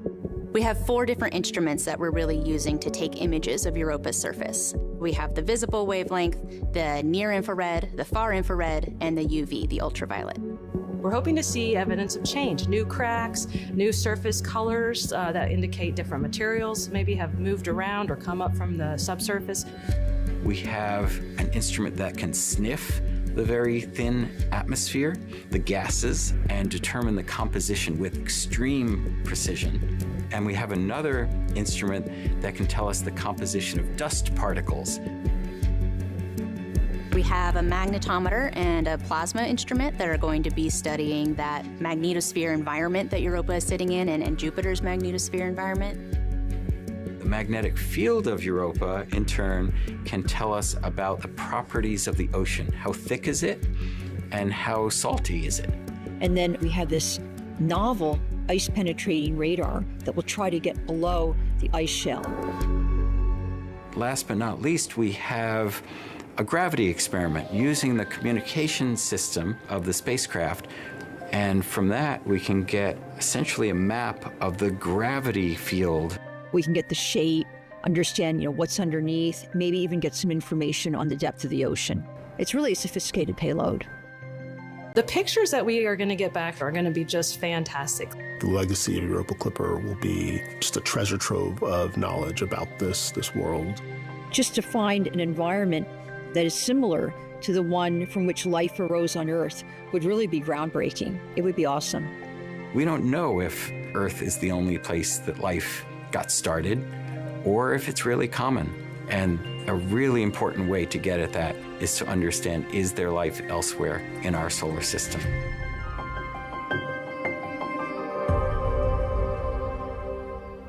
And we were proud to host JPL directors here at Kennedy for launch. She's with Tony now, and they both had a spectacular view of launch. That's right, Megan. What a spectacular sight indeed. And like you mentioned, we have a very special guest with us, JPL Director Lori Leshin. Lori, congratulations first off on what a beautiful launch and now an exciting mission ahead. What a great day. We're so excited. Thanks to SpaceX for the fabulous ride. Absolutely. And, Lori, what would you like to say to the teams who have put in so much hard work and dedication, to this mission? More than 4,000 people across many different organizations have worked on Europa Clipper, and we're so proud of them and so grateful for their hard work, for their families who've supported them, and especially the 150 or so with us from JPL who rode out the hurricane here. Thank you. Absolutely. And, can you tell us a little bit more about why planetary missions are important in general that we go and study? Well, it's really about who we are. Even though it's a robot we're sending out into space, it's a very human endeavor to want to explore the unknown, and especially to want to understand where life came from, how we originated, whether there could be other life out there. It's really a fabulous quest, and we're so fortunate to be able to do that through NASA's science program. Definitely. And, can you tell us a little bit more about the Europa Clipper vault plate and why teams decided to include one? The vault plate is so wonderful. It builds on a great history. People know about the Voyager Golden Record, which carried messages from Earth into deep space. It's kind of following in that tradition, and to have a special poem written by Ada Limon, the U.S. Poet Laureate, we're over the moon, over Europa, about being able to carry her words with us and to carry 2.6 million names of Earthlings with us as we go explore Europa. Absolutely, a lot of special mementos on there indeed. Now that launch has occurred, what are some of those key milestones that the teams are going to be looking out for on its way, on Europa's way to Jupiter? Right. So just today, we'll be looking about 1 hour out is when we separate from the upper stage of the rocket. 3 or 3.5 hours out is very important because that's when our solar arrays, those giant size of a basketball field or basketball court solar arrays, deploy. We need those because we need power. And then in just 4 months' time, we'll fly by Mars for our first gravity assist. So it's going to be excitement all the way along on our way to Jupiter. Absolutely. Lori, thank you so much for joining us again here today. Back over to you, Megan. Thank you to Lori and Tony. And now I want to bring back Raquel, who's live at NASA JPL in California. I know the team, like here, erupted into cheers when the rocket lifted off. But now, Raquel, they're back at work and looking forward to what's next, right? That's right, there was lots of cheering over here, but now here is a live look from inside Mission Control. You can see the team is getting ready for Europa Clipper's next milestone. Now, we showed you them gearing up for this moment, and now they wait for acquisition of signal, but there's a lot happening in there that you can't see. That's why I caught up with Mission Manager Tracy Drain. So let's take a look at a behind-the-scenes breakdown. And Tracy, tell us about the space here in Mission Control. Here in Mission Control, you'll see a lot of folks who are paying attention to the configuration of the spacecraft before launch, but our main role is to catch the baby, that's Europa Clipper, so that we're ready to control it once it's well on its way. And you'll be right up front here with your headset on, talking to everyone in the room. Can you tell us what is going on behind the scenes? Sure. I, as mission manager, am making sure everything's running smoothly here and communicating status to our project manager in Florida. Next to me is the flight director, whose job is to do what their title sounds like, direct or guide the people in the room through the detailed steps of the procedure. So if the flight director is guiding the room, who in here is talking to the spacecraft? The primary engineer talking to the spacecraft is the ACE. They're paying attention to the link between the spacecraft and the deep space network on the ground. They actually get to hit the button that sends commands to the spacecraft when we're ready to do that. Behind them is Telecom, who is responsible for all the hardware on board, the radio, making sure that that's working so the spacecraft can communicate to the ground. And there are some other roles too, who are ensuring that the data from the spacecraft is coming to this room properly. The phase lead sits over here, and her job is to understand all the things that are supposed to happen before and during launch, so that if things start to go a little sideways, she'll be heavily involved in making sure we understand how to deal with them. Navigation are assessing and understanding the track that the spacecraft is on once it separates from the launch vehicle, so that the antenna on the ground can point to it and track it. And then this row behind you, they're making sure Europa Clipper is healthy, correct? That's right. While systems here is ensuring that all of the different parts of the spacecraft work together, the folks back here are paying attention to individual pieces. Avionics and flight software are paying attention to the computer and the software that's running on board. Fault protection is ensuring that if something ran on board in response to a problem, we understand what that is. Power is ensuring things like the solar array and the battery are producing enough energy for the spacecraft. Thermal is making sure that everything stays within the right temperature ranges. Propulsion is noting everything that has to do with thrusting on the spacecraft is working. Then guidance, navigation, and control and motion behavior are ensuring the spacecraft is pointed in the right direction and moving the way that it should. And there's a special role here too, the test bed. Can you tell us a little bit more about that? Yeah, the test bed is a set of hardware and software components in another room that we have two of them set up like a simulation of the spacecraft, so that if things go a little bit off kilter, then we can use them to troubleshoot what's going on. And there's one more thing I'd like to ask you about. There is a tradition here at JPL that involves some snacks. Could you tell us more about this? That's right. These are the Lucky Peanuts. And as the story goes, back in the 60s, an engineer was handing out peanuts during a launch just to ease the tension in the room. That one went really well, and so now, as our tradition is, we have Lucky Peanuts with every major event. Lucky Peanuts! Thank you so much, Tracy. Absolutely, it's my pleasure. Thanks for having me.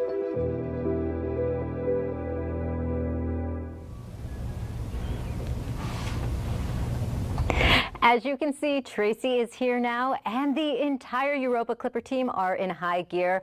This isn't the only room where the team is hard at work. Let's take a live look at an additional operation room. This is where an overflow of the team is working during and after launch. Megan, back to you. Thank you so much for that video and tour, Raquel, because it really was cool to see all the people, again, that is making this mission possible. And we have even more people for you all to meet. Take a look. Humans can be pretty smart, and we do discover a lot of great things, but there is still so much that we don't know. This is like one of the most exciting times to be working in space. I feel very fortunate and privileged to be supporting this mission. The Europa Clipper is NASA's flagship mission to explore a moon of Jupiter called Europa. Here's our Europa Clipper spacecraft being built. How do you build a spacecraft to go visit a world that exists inside of this extreme environment? What we're looking for is what's underneath the surface. My name is Valeria Salazar, and I help put together all the hundreds of different components that make up Europa Clipper. My name is Andres Rivera. My name is Jenny Kampmeyer. My name is Sarah Elizabeth McCandless, and I am an interplanetary navigator. I'm Deepak Srinivasan, and I work to make sure that we can communicate with the Europa Clipper spacecraft. And making sure that Europa Clipper makes its way to Jupiter safely. I work on Europa Clipper, helping science fiction become science reality. We're going to Europa to determine whether we have favorable conditions for life. Here on Earth, no matter what environment you're in, wherever there's water, we found life. We're going to investigate all those ingredients that we think have led to life as a whole. But to actually do that, a lot of engineering has to happen. There's no one person that is responsible for getting this spacecraft built, for designing our science campaigns. I'm helping enable solar system exploration, helping to enable exploration of the universe. We're doing some really humanity-changing science. It's a hard journey to get here. It felt like an impossible dream. For me personally, being an immigrant, I never really imagined that I would have the opportunity to participate in something like this. Just seeing it up here and knowing that it's going to be up in space, it's pretty humbling. Seeing it from its infancy to actual realized hardware, to get that on its journey to Europa, it's just going to be a wonderful feeling. It's been very motivating to see that a part of me will go to Jupiter. I'm contributing this tiny part of something that's going to help us understand better about our universe. We're going to be exploring literally the frontiers of life. Who knows what mission today is going to be that inspiration for the next generation. That's such an honor to be a part of.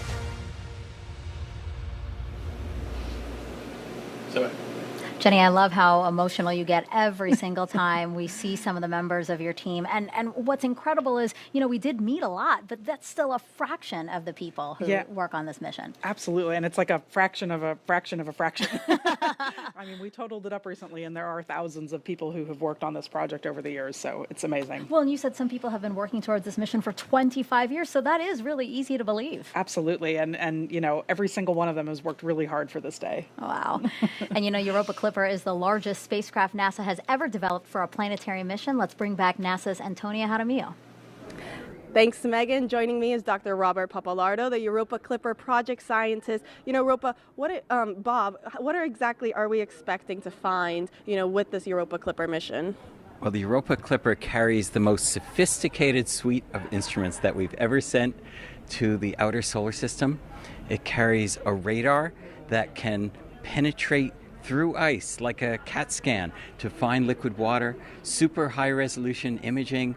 We'll be able to look for warm spots, plumes at Europa. All these wonderful techniques that combine together to tell us, could Europa be the kind of place that could support life today?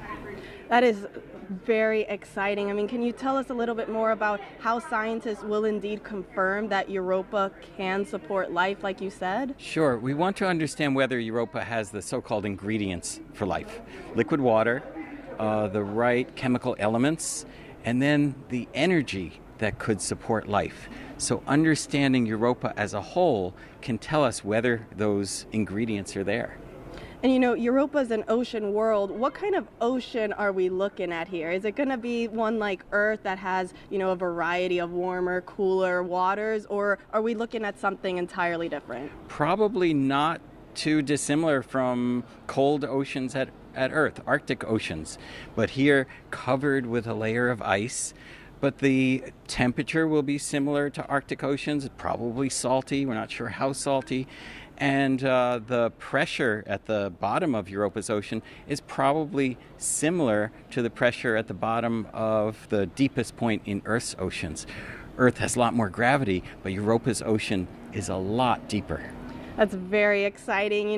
Now that Europa Clipper has launched, how does it feel for you, Bob, for the teams and everything now to see this mission on its way? Just overwhelming. That launch was incredible. And here we are. It's the culmination of so many years of work by so many people. And now we're on our way. And 6 years from now, we'll start getting great data from Europa. That is so exciting. I know all of us here are very much looking forward to that. Bob, thank you so much for joining us. We'll send it back over to you, Megan. And actually, Jenny, you and I were just talking. Bob is one of those people who has been working on this for 25 years. 25 years, right. And this is really kind of I know how much this moment means to him to finally get here. And him and, obviously many of his colleagues as well. But 25 years, can you believe that? Yeah, again, very composed for someone who, all of you are very, very composed. All right, so NASA made a point to keep the spacecraft as clean as possible before launching to its destination. Here's why that is so important.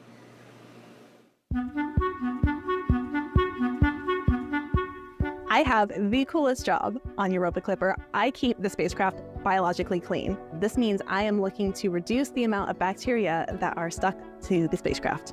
Kemi and her team need to keep the spacecraft as biologically clean as possible to help protect this environment as well as the other planets and moons Europa Clipper will encounter. We're really helped by this awesome clean room here.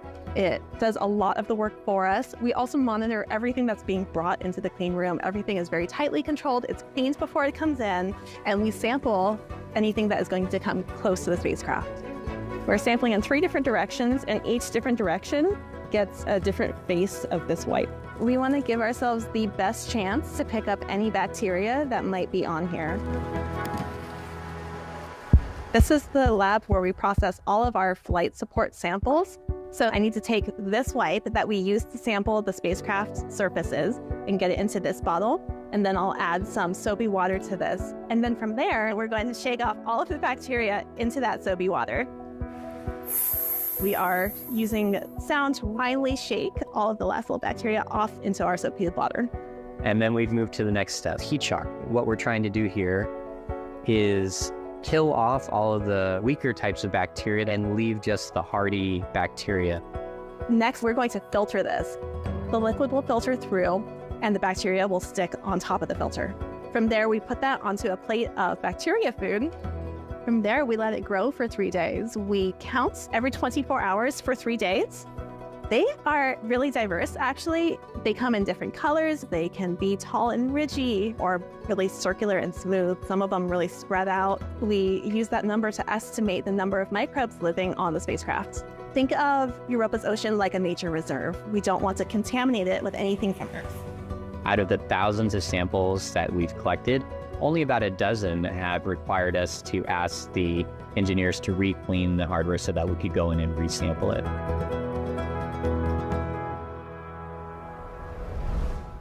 All right, let's go back to Daryl and Mick to get another status update on the rocket. Yeah, and we've been following this launch ever since it lifted off at 12:06 in 00 seconds Eastern Daylight Time from right here at the Kennedy Space Center in Florida. We are tracking since then the progress of this coast phase, and we do not have telemetry data currently for it, but we are expecting to pick that back up at our next ground station. We're currently flying over top of, close to, as you can see right there, the southern tip of Africa. Yeah, Daryl, the telemetry and Ascent the coast is picked up by the ground stations across the globe, and we'll be picking up data here shortly. And one of the new things that we'll be doing with Falcon Heavy as we get ready to start up stage 2 for its second burn, we'll be using the NASA TDRS network, the tracking data and relay system, to be able to pick up that start of stage 2 once that comes about. So that's a first time we'll be using that for Falcon Heavy, and things are looking great. So we are hearing that we just got at AOS from our Cape Town ground station, and we were watching telemetry. It just came back on the screen, so things are looking really good. Data that has just popped up for the orbital coast looks good from a velocity standpoint and altitude. So this mission continuing to look good during this coast phase. Right. We've regained, again, our telemetry now. We can see exactly where the second stage is, and the spacecraft all is good now. And you mentioned going to fly under TDRS when we lose all ground stations, so that we're going to use a satellite to keep track. All right, so we're back online now, and we'll send it back to Megan and Jenny. And we told you earlier how the spacecraft's sensitive electronics are in a special vault to protect them from Jupiter's intense radiation belts. This is a piece, or a replica of a piece of that vault. And as we said, it has U.S. Poet Laureate Ada Limon's poem engraved on it, but also we wanted to point out this. This is a part of NASA's Message in a Bottle campaign. Can you tell us about it? Yeah, so more than 2.6 million people signed their name onto Ada's poem and her message out to Europa and out to the stars. And not only that, these names are not they're not digitally encoded in a microchip. They're actually etched, this kind of micro etching, nano etching on that tiny which is little like chip. The size of a dime. Exactly, 2.6 million names actually physically etched onto this plate that was attached to the spacecraft. Because I was incredulous about that, I was like, really? So I did find out that JPL technicians used an electron beam to stencil all those names, and each line of text was smaller than 1/1000th the width of a human hair. Yeah, that is wild. Absolutely wild, right? Yeah, take a look at the video now. This is them actually stenciling, like you said, those names on there. And I just love how many people, again, as you said, 2.6 million wanted to take a part in this and have their names go into space. It really is incredible that, the public got so excited. Everyone wanted to send their name along Europa Clipper out to Jupiter. And just really quick, let's come back here live to the desk. Can you flip over the vault plate? Because there's so much in with this vault plate. We want to point out the other side as well. Yeah, so the other side of the vault plate has the word for water in about 104 languages. And these are the audio waveforms of people saying the word water. Wow. Because water is the thing that connects our two worlds, connects the Earth and Europa. Yeah. What a beautiful way to embody this mission, really, in this vault. It's really incredible. That's cool. Yeah. Okay, so the Message in a Bottle campaign was just one of several ways you could be involved in this mission. Some of you took part in an art challenge, so let's take a look at some of those pictures now. Oh, that's nice. It's so colorful and beautiful. And Mize is one of the instruments, Mize right? is one of the instruments, and we love saying things like "Go Mize, go!" "Go Clipper goes." That's amazing to see. Oh, oh, that's great. Oh, so wow. what a creative imagination. That is what folks or this child is hoping to maybe see on Europa, right? Yes, and in kind of our wildest dreams, we hope we see things like that. A narwhal, yeah. Oh, this is really nice too. Cool. Yeah, look at that. So that's kind of showing our trip out to Europa, and I love that kind of side view of Europa, seeing the ice and the water underneath. That's amazing. And if you're home watching and you're saying, wait, I want to submit my picture, my masterpiece of Europa Clipper, there's still time, so just take out your phone and scan the QR code now that you see on your screen. The art challenge is open until the end of the month. Or if you like to wear your love for Europa instead, let's take a look at some other photos now. These are Jupiter and Europa-inspired fashions, and this was part of NASA's Style Challenge #Runway to Jupiter. They look very happy to be wearing the mission logo. That's awesome. Those look like, I think, knitted or crocheted sweaters. Oh, wow. This is my Halloween costume. I could see that. I'm going to dress up as Jupiter, and you're going to be Europa and just run around me. That's great. Every 3.5 days, I'll run around you.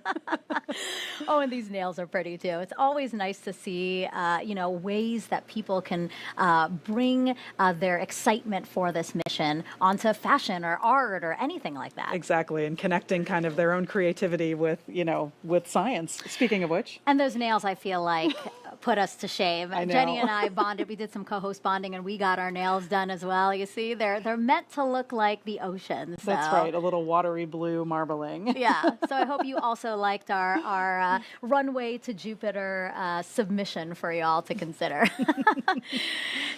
And if you want to check out some more of those fashions, those Jupiter and Europa-inspired fashions, again, we have another QR code for you now. Trust me, there are so many more creative expressions worth checking out that really capture Jupiter's swirls, Europa's icy glam, and the exploration of our solar system. All right, and now we're going to go over to JPL. We have another update from Raquel. That's right, Megan. We're now taking a live look at another part of the Friends and Family event, this time in JPL's Von Karman Auditorium, where we saw lots of cheering during launch, and among those celebrating are the family of Al Kangahwala, the Deputy Mission Manager for Europa Clipper. Al is responsible for overseeing how the spacecraft operates, navigates, and stays on course during its mission to Europa, and he joins us now. Thank you so much for joining us. Al, can you tell us about your role and the next few weeks for Europa Clipper? Hello, Raquel. Sure, happy to. Along with Tracy Drain, we take turns in early operations, shift by shift, as you were mentioning, ensuring the health and safety, not just of the flight system, but of the mission operations engineering teams that are making this all happen. Looking ahead past today, we have many activities ahead. We're going to be performing characterizations, deployments, and checkouts of the subsystems and instruments. Some will be required prior to our first trajectory correction maneuver in about 3 weeks. We call that part Flight System Characterization Part 1. And then the vast majority of the remaining checkouts will be performed after that. That'll put us kind of near the end of the calendar year. After that, we'll be performing a flyby of Mars on March 1st, 2025. Speaking of flybys, Europa Clipper will have flybys of Earth and Mars. So how does that help it reach its final destination, Jupiter? So we use planetary flybys to perform what you would consider to be like gravity-fueled maneuvers. The slingshot effect you get by flying by a planet or a moon gives us essentially the ability to add energy to the spacecraft trajectory and to put the trajectory in a more optimal direction. So to get to Jupiter, we'll perform flybys of Mars next year and then one of the Earth in December of 2026 prior to arriving in Jupiter in 2030. Of course, once we're in the Jupiter system, we'll be performing many flybys of Galilean moons. And you can think of every flyby of Europa as not just a scientific opportunity, but an opportunity to tailor and craft the trajectory to set up the ground track for the next flyby. Yeah, so tell us about that. Like once it reaches Jupiter, what will the paths look like? So after orbit capture, we'll be proceeding with a series of Galilean moon flybys to reduce the size of the orbit, the capture orbit, to one that's more in resonance with Europa's orbit. So about 11 months after orbit capture in April of 2030, we'll perform our first Europa flyby in March of 2031. And by around Memorial Day weekend in that same year, we'll be in full swing performing flybys about every 3 weeks. Well, Al, thank you so much for your time. Megan, back to you.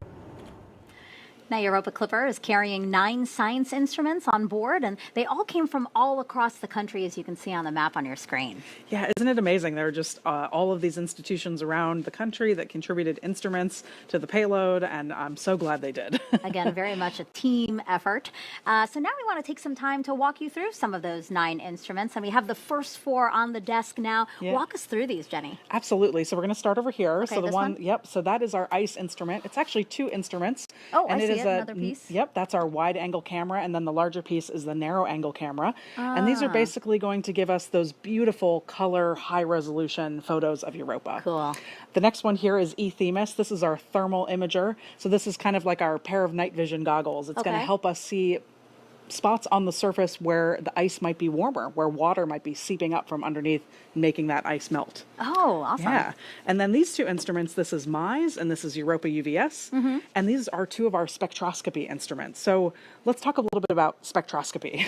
So take this, we're gonna do a little demo here. I so love yeah, that. hold that. I'm Okay. gonna hold some of these rocks. Okay. So before you turn that on, these look like rocks you might just Regular rocks. Yeah, In my find backyard. on your backyard, find on a hike.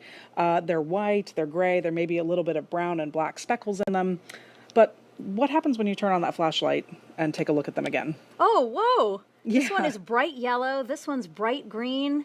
Oh, and this one's like red. Isn't that amazing? So what's happening here? Yeah, so spectroscopy is basically studying how light interacts with objects and how it may tell us a little bit more about what is going on inside of that object. So looking under visual light without the flashlight, it looks one way. Right. But when we put UV light on it, like Europa UVS will do, it can help us see what the rocks are made of. Wow. And so that's what both MISE and Europa UVS are going to be doing in the infrared and the ultraviolet parts of the light spectrum. It's really amazing what you guys can do from just imaging. Like, you're not landing, again, this is not a mission that's landing a spacecraft anywhere, but look what you can figure out just by pointing a camera. Exactly. By light. pointing a camera and using different wavelengths of light, we can understand what things are actually made of. And that's really incredible. Wow. I'm really glad you showed this because, Yeah. again, it's nice to see the instruments as they are, models here, but like to see the science in front of us immediately. That was really cool. Thank you for that. Awesome.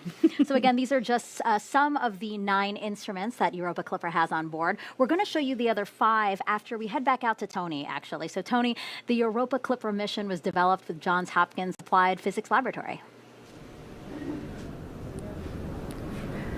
That's right, Megan. And joining us virtually is Bobby Brown, the head of Johns Hopkins APL Space Exploration Sector Head. Bobby, can you tell us a little bit about where you are and how you and the teams are feeling at this moment? Yeah, well, good morning. Yeah, I'm standing here in the Mission Support Area East, which is one of 2 mission support facilities. One's at JPL, that's the primary one, and then we have a facility here in Laurel, Maryland as well. And I'm standing here with members of the operations team who have been plugged in all day and are part of this mission. That's amazing. Congratulations to you and the team. And in your mind, what makes Europa Clipper so unique? Europa Clipper is among the most special of special missions that we do in planetary science. The science itself is amazing. It's something that's been in work for 15 years. The spacecraft is huge. It's going to a destination that you could really just dream of. You know, think about the moon. but the moon, our Earth's moon, but with twice the volume of water that we have on the Earth. And our spacecraft's going there to explore. It's a very large spacecraft, very heavy spacecraft, and of course soon our magnificent solar arrays are going to deploy. These solar arrays are 100 feet across. So this is the largest, most significant planetary science mission of all time. That's right. And can you tell us a little bit more about APL's contributions to this mission? Yeah, well, a mission this unique actually took the best of the folks at the Jet Propulsion Laboratory and at the Applied Physics Laboratory working and learning together. This mission took the best of all of us to get this done. Here at APL, we've been responsible for the propulsion module and the communications electronics and antenna that are part of that module. The propulsion module is about 10 feet tall. It's about 2/3 of the height of the overall spacecraft. And we've also built, I'd say 2.5, 2 and parts of a third of the science instruments. So the cameras that we were just talking about, those 8 megapixel, both wide angle and near angle cameras that were, when they were designed, had the same resolution as, say, an iPhone 10. Those were designed right here at APL. They're going to be able to zoom in on Europa to a factor of 5 greater than what we've seen on past missions like Galileo. We also built the PIMS instrument, which is one of 2 instruments that's looking at the magnetic field and the plasma surrounding Europa. It's going to tell us a great deal, together they will tell us a great deal about the ocean beneath the icy surface.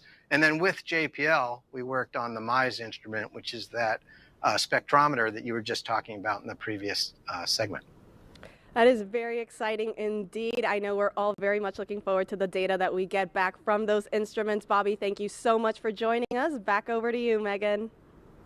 Really cool to hear from APL, and thank you, APL, for your contributions to this mission. As promised, we now have models of the remaining 5 instruments on Europa Clipper. So, Jenny, what do we have now? Yeah, absolutely. So we're going to start over here again. Okay. So now these 2 instruments, that furthest one is MassSpecs. Okay. And then the next one is SUDA. And then both of these together are a dust detector and a mass spectrometer. So these instruments are going to be kind of directly tasting particles that are in the environment around the spacecraft. Tasting? Yeah, so kind of as we're flying past, particles will be hitting their sensors and we'll be able to tell what they're made of, how fast they're going, and doing that kind of chemical analysis. Oh, okay. The 3 over here that we have photos of, because they're really big, so we can't have You couldn't models. fit them on the desk? That's right, they wouldn't fit on the desk. The 3 of these together are going to be able to tell us about the interior structure of Europa. So we'll start on the end with Reason. Reason is our ice-penetrating radar. Okay. That's going to help us understand how thick the ice is, places where it may be thinner. And then PIMS and our magnetometer are studying the plasma fields and the magnetic fields. So let's talk a little bit about the magnetic fields, because this is a really interesting part of Europa. So let's do a little demo. Okay. So I want you to hold this. All right. We're going to pretend this is Jupiter. Right. And you can see there's kind of a magnet inside with some of these iron filings. So go ahead and give that a quick shake. Oh yeah, shake it up real good, real good. There you go. Awesome. Okay. So now it might be hard to see, but you can see that that iron is flowing around like the magnetic fields of Jupiter. So if you were to just take a rock and move around, you wouldn't really see much, but try it with that. A magnet. Yeah, so that one's magnetic. Whoa, it's attracting all the little metal shavings. Exactly. So that's basically, we're kind of pretending that this is Europa in this situation. So the way we discovered that there was an ocean underneath the ice is because there was a little bit of a wobble in the magnetic fields. And we were able to infer from that there must be some sort of conductive layer underneath the ice. I see. And so if Europa didn't have that conductive layer of ocean, we wouldn't see this kind of interaction with the magnetic fields. Gotcha. So our magnetometer instrument that we have on the payload is super, super important. Awesome. Thank you so much, Jenny. Yeah. All right, so we've been following along with the Falcon Heavy second stage as it continues its journey out with Europa Clipper. So let's head back to NASA's Daryl Nail and Mick Waltman for the next operational milestone. Yeah, that's right. We're getting ready to relight the second stage engine on the second stage of the rocket, carrying Europa Clipper, and it is just moments away, Mick. We're at T plus 47 minutes and 30 seconds, getting ready to relight. This is a longer burn than the first burn. Yeah, this is the burn that will get us into that ITO, or Interplanetary Transfer Orbit, allowing Europa Clipper to be separated and get ready for its Earth assist maneuver. And there we just heard the call for MVAC ignition. The engine was chilled down prior to this. and ignition has happened, and the second burn is continuing on. So this is a 3-minute and 21-second burn of the second stage. If you're familiar with the amazing views that we have at this point, then you know that we've got the camera on the second stage. However, we are not expecting to see that view for this particular burn, and there's an important reason for that, and that is because we've been on ground stations leading up into this point, but for the duration of this second burn, we are pulling data through the TDRS network. The TDRS network, a legacy satellite system in geo orbit that is going to help us out fill in the gap so we can at least pull down the important telemetry of what is going on. Yeah, we're seeing the telemetry coming through, and things are looking good on the telemetry. And but as you stated, we can't process that video through there from that aspect, and things continue to go for this burn. Yes, the TDRS system covering 90% of this burn too. TDRS, of course, standing for Tracking Data and Relay Satellite Network. 90% of the burn will be covered by TDRS, but it's a much lower data rate than it is from the ground station. It's roughly on the order of 20 kilobits per second. If you compare that to your home internet connection, it's the pipe is about 5,000 times smaller. Yeah, we have to choose what data we send. So we want to send the vehicle telemetry so we can see what's happening from a stage 2 velocity and altitude, and bandwidth for video takes up a lot more. So we opt to get the launch vehicle data, and things continue to look good for this burn. Anyone who has downloaded video onto their phone knows about bandwidth. You got to have a good connection. You got to have a cell phone that's on a wide connection in order to pull down video. So we will not have video for any part of this second burn. Also, the spacecraft team is not getting any of the telemetry being pulled down because, again, as you said, there's a high priority on the communications about where that rocket stage is. Yeah, absolutely. And this burn continues, and we're about 30 seconds away from the end of this burn, and we'll see how things continue to move. But we're watching the telemetry here, Daryl, and you can see that the acceleration of stage 2 and velocity continue to increase as stage 2 is performing its job to get Europa Clipper into its orbit.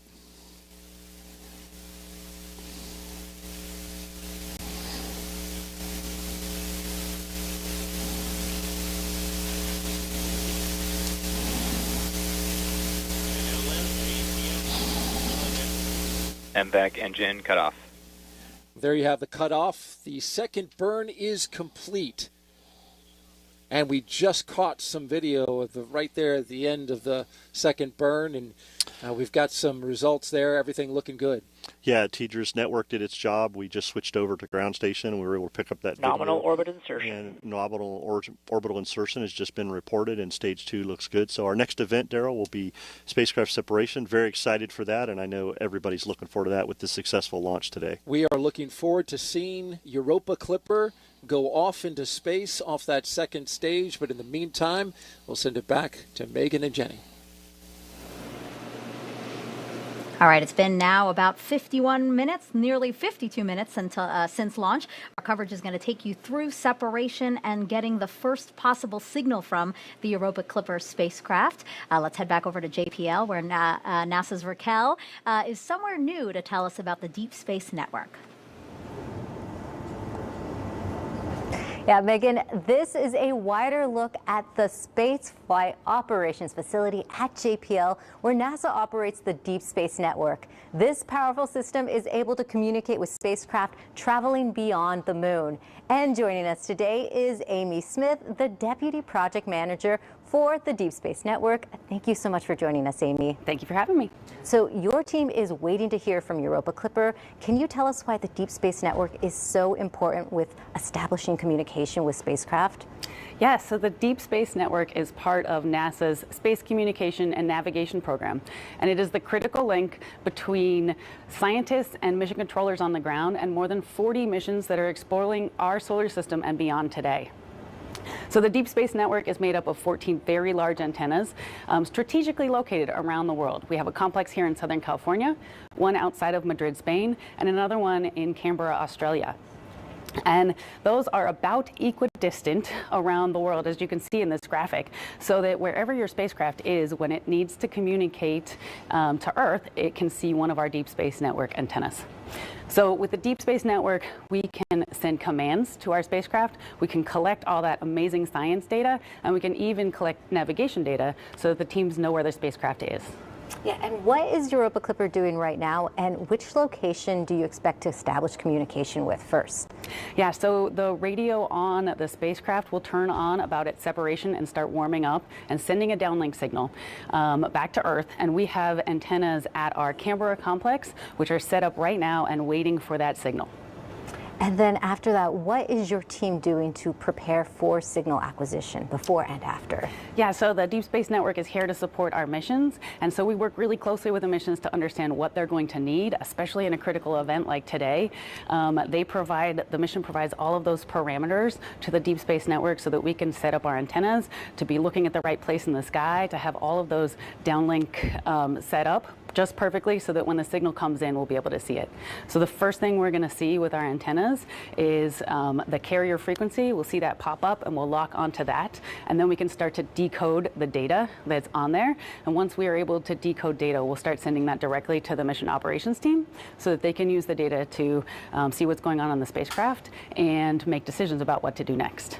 Eventually, they'll ask the Deep Space Network to turn on the uplink, so we will establish coherent two-way communication, which means we'll still be collecting data, but then we can send commands to the spacecraft, and we'll start collecting that critical navigation data that the team needs. Okay, thank you so much for your time, Amy. Megan, back to you.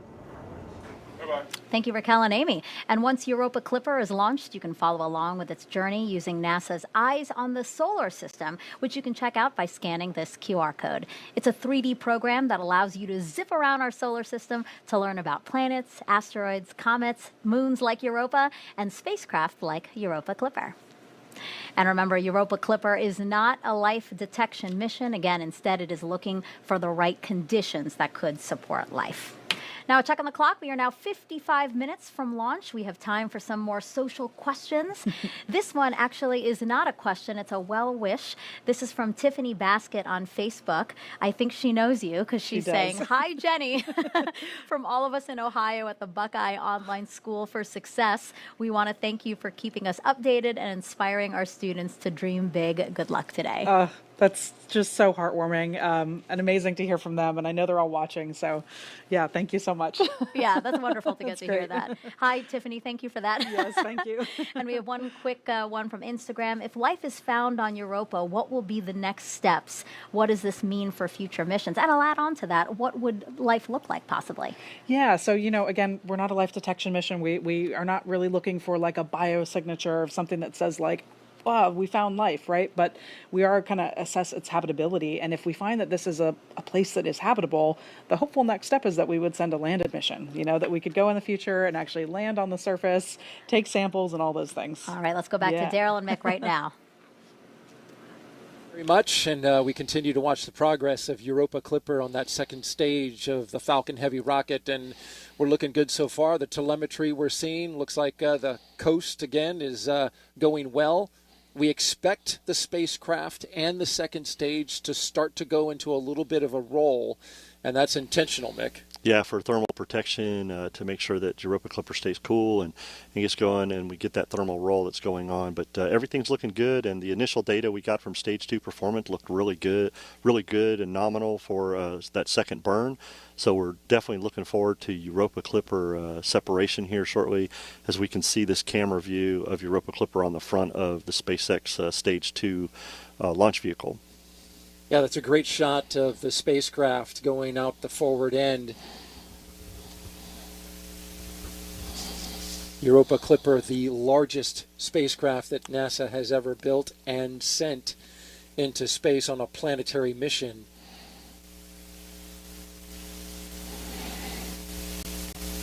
There we see the camera view of the MVAC-D that did its job in the shutdown, and the picture of Europa Clipper on the front of the Stage 2. Things continue to look good as we see the altitude of Stage 2 continuing to increase during this coast. And the velocity is ramping down into a steady state. Things continue to look very good, getting ready for separation in roughly 5 minutes.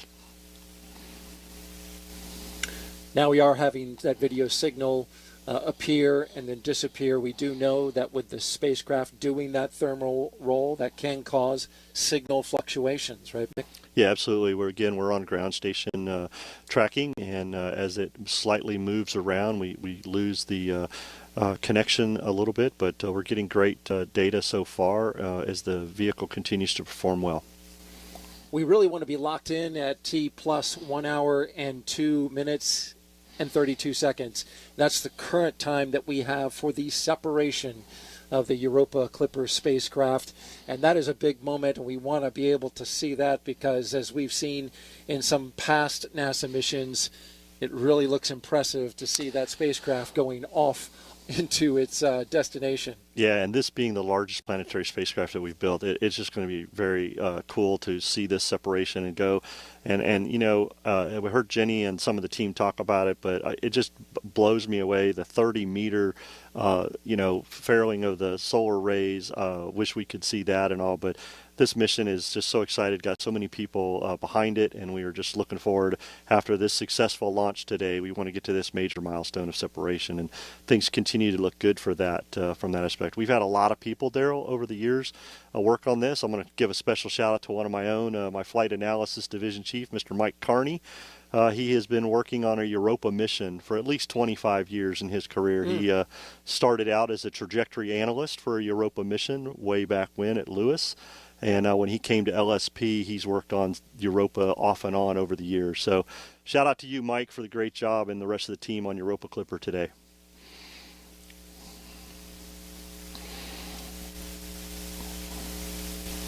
We just passed the 1 hour mark of flight for Europa Clipper and Falcon Heavy.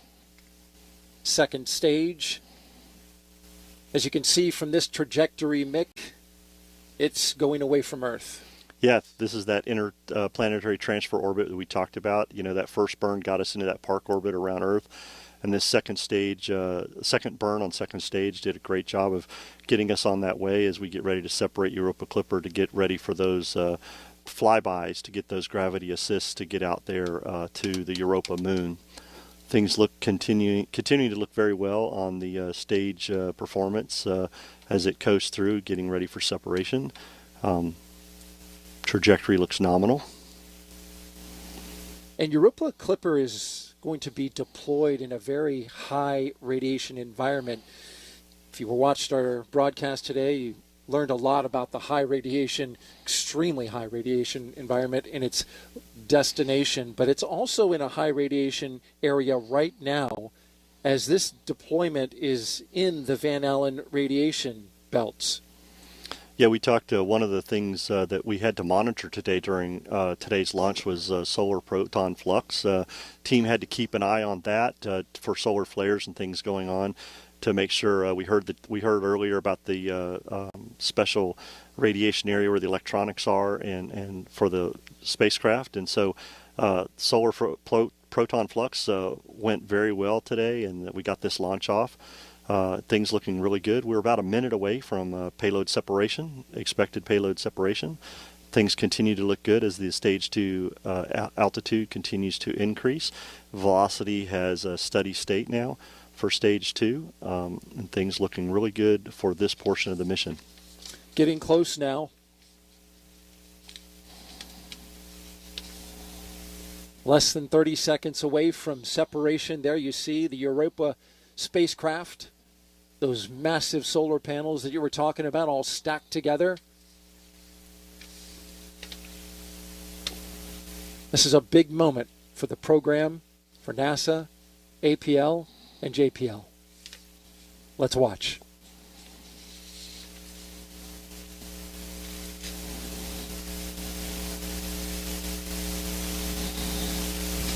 Europa Clipper, separation confirmed. And there you go.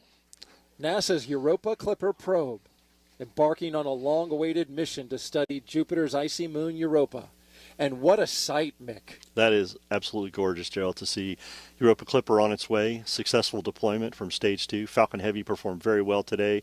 Teams behind us are clapping and enjoying. That is a beautiful picture. Via the video, we can see that Clipper has successfully separated. Please say goodbye to Clipper on its way to Europa.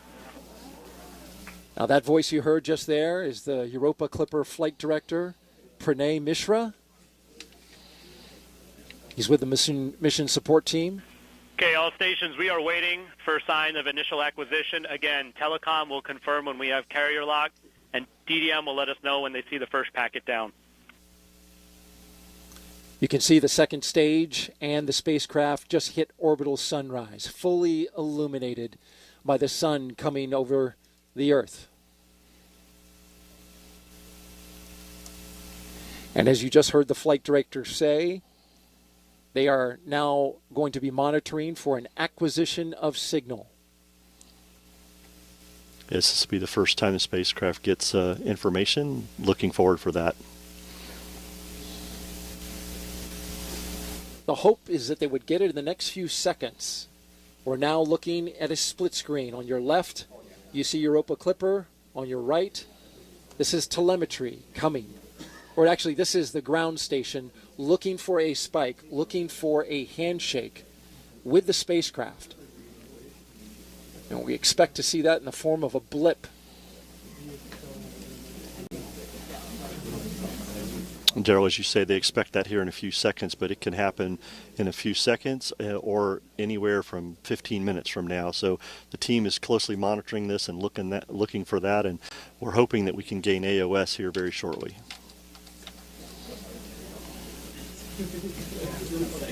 Yes, there's a broad range of times for which AOS is expected. Flight GNC. Go. Just wanted to comment from the video that we could see that the sun was on the neg-Y side of the spacecraft. There were very low visible separation rates, and the negative Z-axis was pointed at Earth, so this should be favorable for comm. Copy, GNC. Thank you.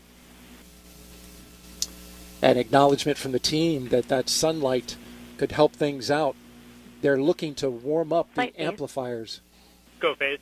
Sorry, I missed the session IDs for our SA sessions from GDS. Can you or GDS repeat those for me? We did not call them out on net yet, but there are 5 session IDs that it will cycle through, so just a note. GDS, could you note those session IDs in your cache report, and then folks can go there and take a look? So they got 2 radios there that they are warming up. And once they get warm enough, they'll be able to send a signal transmitting down to the Deep Space Network. And that's where JPL, the team that you see there in California, is awaiting to receive that signal. Basically a handshake saying, hey, I'm here, I'm good. The bigger telemetry and the more the data about how it's doing will come down later. Go. Did we get confirmation that the alarm file was deployed? That's affirmative. Do we have the time at which that deployment was complete? GDS, do you have a specific time for when that alarm file deployment was complete? 17:05:06. Systems, you copy that time? Copy, thank you. Again, that's Europa Clipper Flight Director Pranay Mishra leading his team.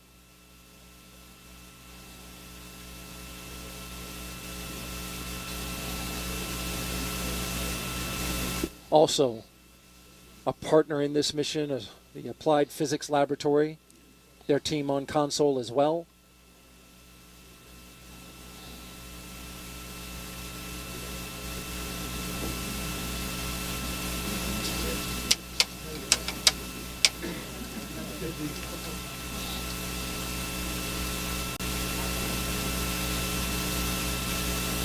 We're continuing to monitor the search for a signal.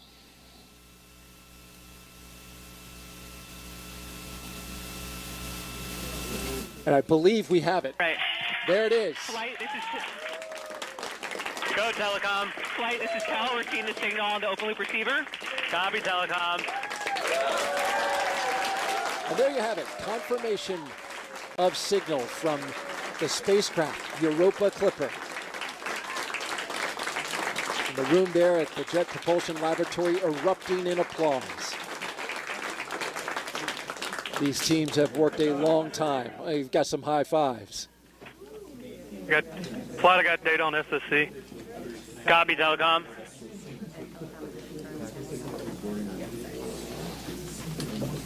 Flight, this is telecom. Looks like 12 kilosymbols per second as expected. Copy, telecom. Solid data rate. We're in lock. Flight, this is telecom. We're in lock. Copy, telecom. Flight systems. Go systems. We have telemetry. We received good samples, and our displays are lighting up. Copy, systems. Initial hack is confirmed. And now they just locked in full telemetry from the spacecraft. Another big milestone. Flight prop. Go, prop. We are vented and primed. Thank you, prop. The propulsion system now is ready.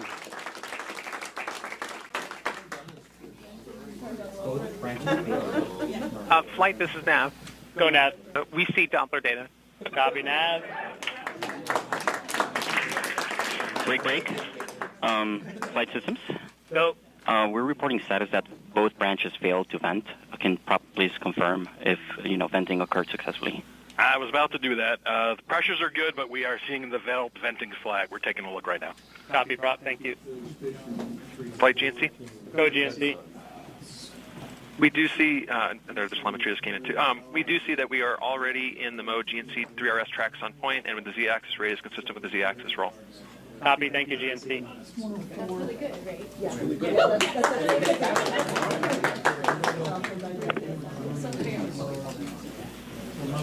Flight FP. Go, FP. So the particular condition about both branch failing venting does not trigger a monitor, and we have no indication that anything tripped, so it just moved on to priming. Copy. Can hear you, Sammy. Copy.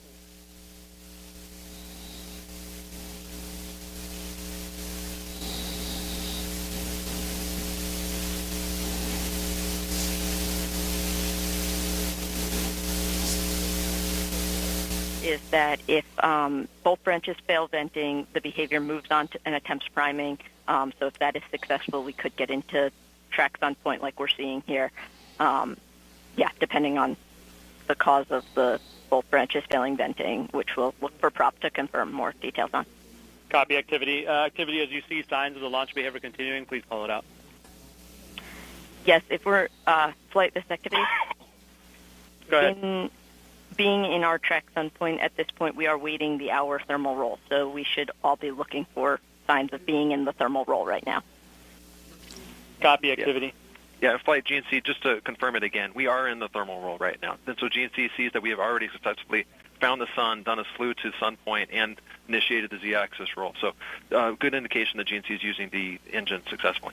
Copy, GNC. Do you have an estimate on the start time of that thermal roll? We're working that right now. I'll get that back to you. Thank you. And activity, when you have the telemetry in step 2-8 or can confirm the telemetry in step 2-8, please let me know. Flight CE. Go ahead, B. Is power seeing anything in the thermal roll? Do we see any change? Go ahead, Power. Stand by. So what you're hearing is that the propulsion system was primed. It didn't get a vent on it, but they have later come to get confirmation that indeed the spacecraft is in a roll, so the propulsion system appears to be working. Yeah, absolutely. They have all good telemetry and everything going well. The spacecraft team's very happy, and they got into their thermal roll and doing very well. So awesome to see deployment. Awesome to see Europa Clipper on its way for this successful mission. Great job by all the teams on today's launch. Big congratulations to the teams that have all been working so many years to get to this point. There's still a lot of work to do. Several hours from now, they will begin to cut the thermal knives that will slice open the holding mechanism that allows that solar array to expand, and then that'll bring them power to the spacecraft that'll get them on their way. Yeah, 30 meters solar. That's just impressive from that aspect. And Daryl, again, a great launch today, great separation. I say to Jenny on the host desk, awesome. Hope you're happy. Hope the JPL's team happy. We at LSP are so proud to provide you with SpaceX a great launch today. Thanks for being with us. And Daryl, as usual, thanks for having me. An exciting one. Well, we appreciate having you, Mick. Thank you for your expertise and your knowledge and insight in this mission. It is always helpful to help us understand what's going on. So thank you very much. And that'll wrap it up for us. So we'll send it now back to the host desk and Megan and Jenny. Yeah, thank you so much, Daryl and Mick. It was really cool to have you guys in there walking us through all of those milestones. And yes, I can confirm for you, Mick, that there were some happy tears next to me. more tears. So to recap, for those just joining us, the Europa Clipper spacecraft has separated from the Falcon Heavy second stage. It's on its own in space, but the team has confirmed a signal from the spacecraft and is now getting all the data that we were expecting from the spacecraft. How are you feeling in this moment? I know we just said happy tears. Happy tears. I know seeing the separation and the spacecraft moving away from the second stage is just, that's the last time that, human eyes will see the spacecraft, right? From now on, it's on its own. And so that's incredible. And getting AOS and then the full telemetry right afterwards, it's, we test these things, but it's amazing to see it happen and confirm. There's a little bit of relief in there. Yeah. We're going to hear from JPL in just a little bit about what full telemetry is, but explain why that is such a big deal. Yeah. So it basically allows all of our different subsystem experts to weigh in and say, okay, I'm seeing, my system looks good. I'm checking this. That looks, that's in the range we expect it to be. So it allows us to really understand the full kind of health of the spacecraft. And so that's why you were cheering. Yes. She was in the room. Yes, all of us in the room were cheering. Again, a huge moment for the Europa Clipper team. And I know so many of you guys out there as part of the team, part of Jenny's team, really share in the relief and excitement. So let's get some more reaction from Mission Control at NASA's JPL in California. Raquel, all the cheering that we saw in that room was super cool to see. Yeah, Megan, and the cheering hasn't stopped. We just heard some moments ago, and the team is still celebrating. And right now we are joined by Tim Larson, Deputy Project Manager for Europa Clipper. Now, Tim, there's been a tremendous amount of work that went into this moment. Tell me how you and your team are doing. This is so exciting. This is a culmination of the work of thousands of people representing millions of work hours over the years to design this mission, to design the spacecraft, build it, to test the entire system to make sure this system is now able to do everything it needs to do on the way to Jupiter and once we get there in our orbits around Europa. This is every person here and has contributed to this have all contributed to making history today. And we have acquisition of signal and telemetry. Can you tell us about that data that you've received? Yes, that's the data that tells us the spacecraft, the state of the spacecraft. It tells us what equipment is on and off, the temperatures, voltages, currents, software messages that tell us what's going on. So all of that informs the team in the MSA, and they can now start evaluating the state of health of the spacecraft and its readiness to keep going. And we're celebrating now, but there is still a lot of work ahead. Can you walk us through what the next few weeks look like for Europa Clipper? Yeah, this is going to be a busy time for the team because now that the spacecraft is flying on its own, we'll go through a series of activities where we check out every bit of equipment on the spacecraft, make sure that every subsystem is working as it's supposed to, and then we'll start a series of activities checking out the instruments on the spacecraft. And we have a couple of key deployments that come up right after that, deploying the boom for the magnetometers and deploying the antennas for the radar instruments. So it's going to be a busy few weeks. Exciting times ahead. Tim, thank you so much for joining us, and congratulations to you and your team. Thank you. This is so exciting for the entire team. And that'll do it here at JPL. Megan, back to you. All right, I'm back here at the Space Coast. We are now joined by Dr. Denton Gibson with NASA's Launch Services Program. Today, he was on console supporting the launch. Another successful mission for you guys. Yes, it was, and an exciting one. It was a beautiful day to launch a rocket to Europa. Absolutely. We couldn't ask for better weather, so that was amazing. But first of all, I just want to say thank you to the amazing team that we have, the combined NASA, SpaceX, LSP JPL team. It did an amazing job. And this team never stops amazing me. Yeah. I mean, just a couple of days after we had a extremely major hurricane hit, with a lot of teams still without power, we were able to get through this countdown and have this amazing launch. And we couldn't ask for a better team that was working this. And I could just say, and of course, our partners at the Space Force also supported us through this launch. But it was just amazing that we got through this. Yeah. Well, and I'll just say, as Yeah. a member of the Europa Clipper team, we are very grateful for the ride to space. So thank you so much. Yes. So it was awesome. Yeah, and specifically, I mean, speaking from the team, you know, the fact that, again, we were talking about this earlier, that NASA and SpaceX were able to like bring this together to bring us to launch today. Talk a little bit about that with Denton. Mm-hmm. Yeah, especially right on the heels of a hurricane. It Yes. seems like this was a monumental effort to get to this point. Yeah, absolutely. Yeah. And you know, even though many members of our team are still without power, That's right. we all worked in to start looking at the spacecraft launch vehicle, working through anything impacts from the hurricane. Thank God there wasn't many significant impacts, so we were able to work through that. We were able to get the team together to work things and able to get to this point. Mm-hmm. So it was a huge monumental task. But this team really came together and got it done. Mm-hmm. Yeah. Jenny, do you have any questions for Denton again? I think you're kind of speechless right now. I know. I mean, what does it mean for LSP to be part of Europa Clipper's journey? I mean, the mission itself is amazing. Yeah. And to be the team that helped enable the spacecraft to get where it needs to go, to get the science that everybody's looking forward to getting. Right? I mean, I couldn't tell you how excited I am Good. to really get and hear some of the science of the discovery that's going to come from this mission. Yeah. So it always means a lot to LSP to be entrusted with such a monumental mission and to get it where it needs to go successfully. So that's Amazing. always, significant to have us be a part of that. An incredibly beautiful launch. Yeah, you guys enable so much science that can really like change our outlook on our planet, on our universe. So thank you for that. And because as a little thank you to you, I know you guys love our launch highlights. So why don't we take a look at another launch replay from today's Europa Clipper launch. And here we go.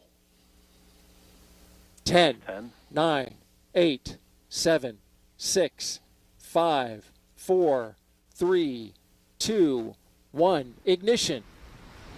And liftoff. Liftoff of Falcon Heavy with Europa Clipper, unveiling the mysteries of an enormous ocean lurking beneath the icy crust of Jupiter's moon, Europa. Engine chamber pressures are nominal. See that the chamber pressures are nominal as we hear. All 27 Merlin engines look great. Rocket beginning to roll, putting down 5.1 million pounds of thrust.